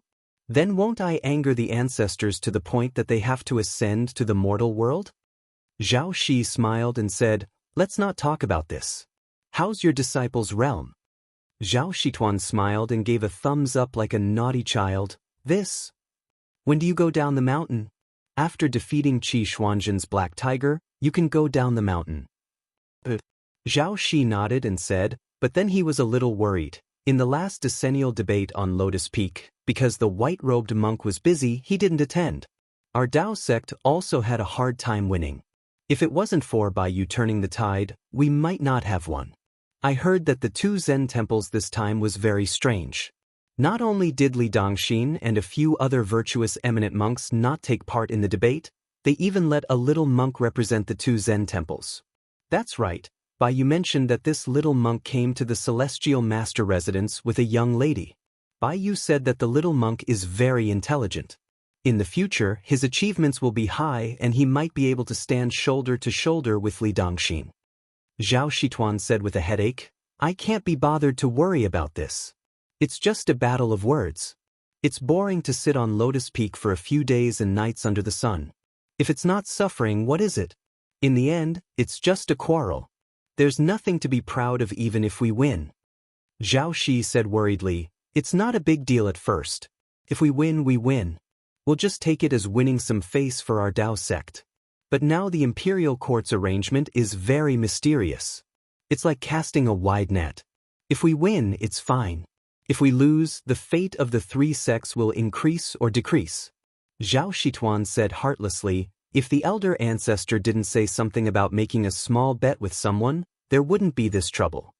Brother, do you know who the elder ancestor is betting with? What's the bet? What's the bet? Zhao Shi hesitated and said softly, I only know that it's a bet between people with the same surname. They're betting on who will ascend later. The bet is a seal for a seal. The laziest Zhao Shituan felt a headache. Only the elder ancestor likes to mess around. If he was willing to ascend to immortality with Qi Xuanzhen back then, Qi Xuanzhen would have turned into a rainbow in broad daylight and I, Zhao Shituan, would have ascended on a crane. Zhao Shi smiled and said nothing. Zhao Shituan laughed. Actually, I know what the elder ancestor is thinking. Our Dragon Tiger Mountain is known to have a great immortal attaining Dao every 100 years. It's our fault for being so disappointing. If the elder ancestor had ascended earlier and no one attained immortality in the next 50 years, we would have lost a lot of face. I guess that's why he decided to bet with that person on who will ascend later. Zhao Shi stared and said, watch your words. Chapter 318. For some reason, Su Fengnian didn't walk into the treasure-filled bowl descent. He just sat on the steps under the eaves, with his brothers Su Longxiang and maid Bluebird standing behind him. His Royal Highness muttered to himself, and Xinyuan Qingfeng couldn't hear him clearly. Of course, she couldn't guess that this Bailiang heir was moaning and groaning. After leaving Liangzhou, first the red armor talisman reappeared in Jianghu, then the sword crown and sword attendant of the Wu family's sword tomb inexplicably blocked the way, not to mention the 11th in the world, Wang Mingyin, who wanted to take away the head. Then, Chao Changqing took away Jiang and I in Gangnam-do and continued eastward. At Quanglu Mountain, he even met Zhao Huangchao, who was in the celestial being's astral body state. When he finally reached the Daoist Longhu Mountain, there were Confucian saints and sword immortals in the great snow plains. Su Fengnian believed that he was diligent in practicing his saber, but any one of these guys didn't even have the qualifications to fight to the death. That kid Wenhua said that there was no reason to always be attacked in Jianghu, but when he met these guys, he had no choice but to be attacked. At this moment, Su Fengnian finally understood why the bull rider was as timid as a mouse. It was right not to go down the mountain. With Hong Shixiang's identity, going down the mountain so easily was like carrying a large signboard with the words, "Come and hit me," written on it. This Jianghu's experts had their own experts to deal with. A Vajra realm martial artist seemed to be able to do whatever he wanted, but what if a Finger Xian realm martial artist found him an eyesore?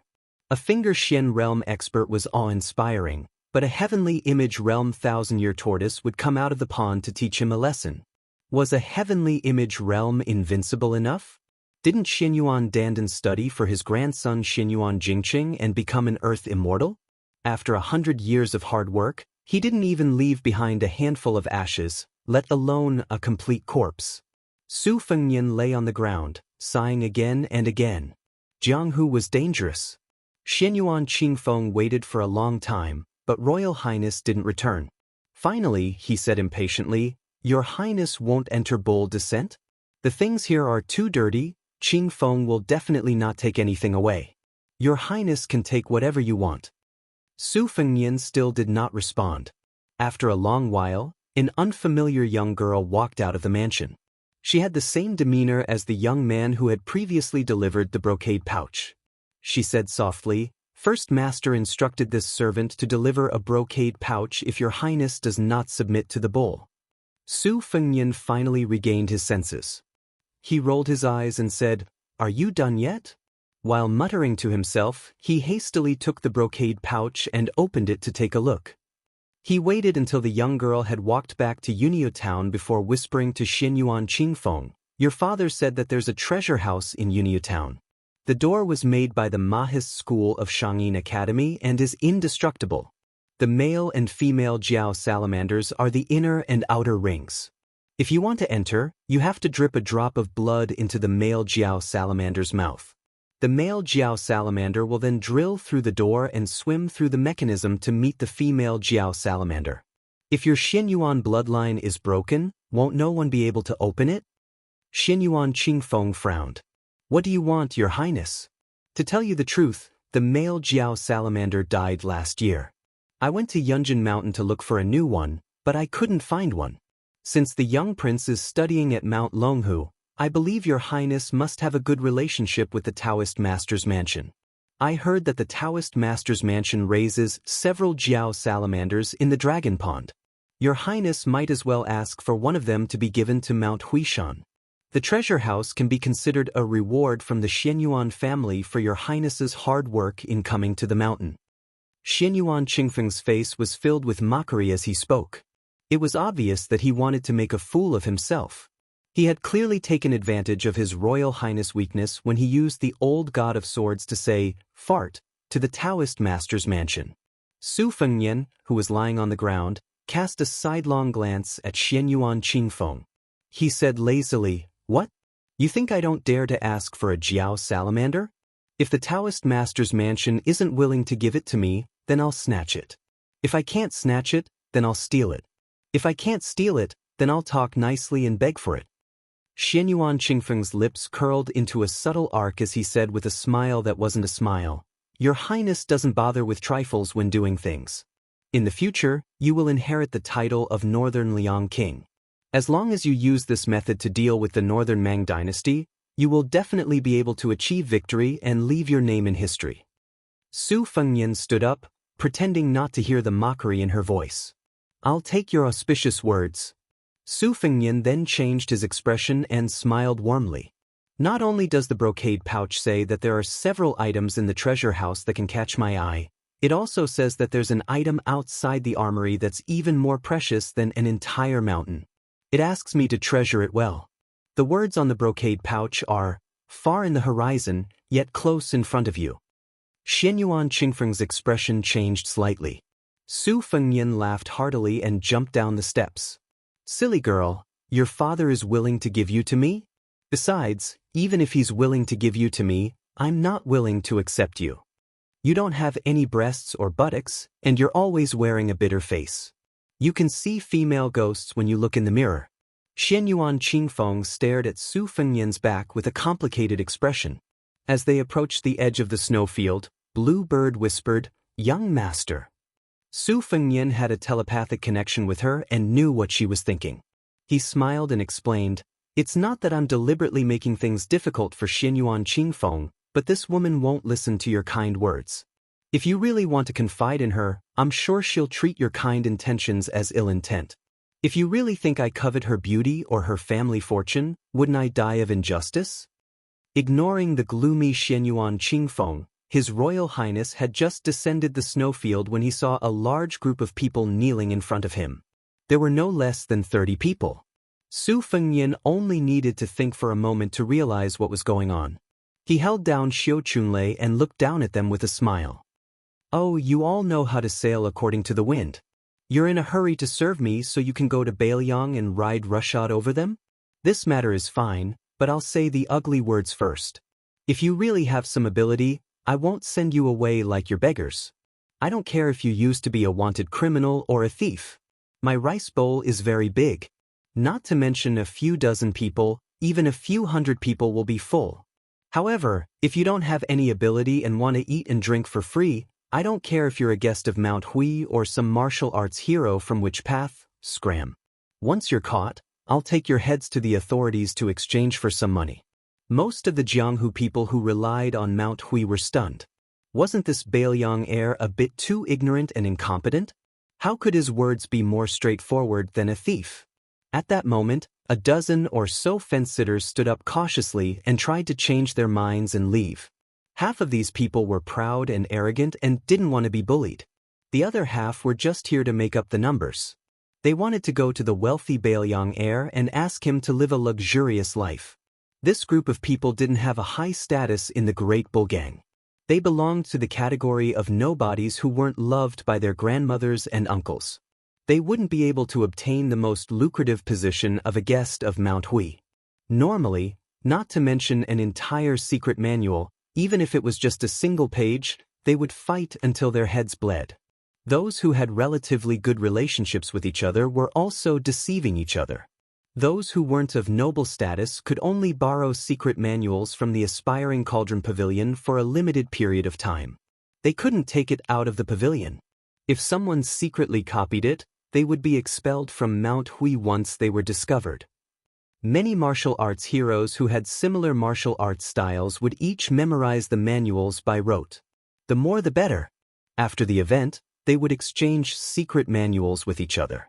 Those with slightly bad intentions would say a few more words at a critical juncture.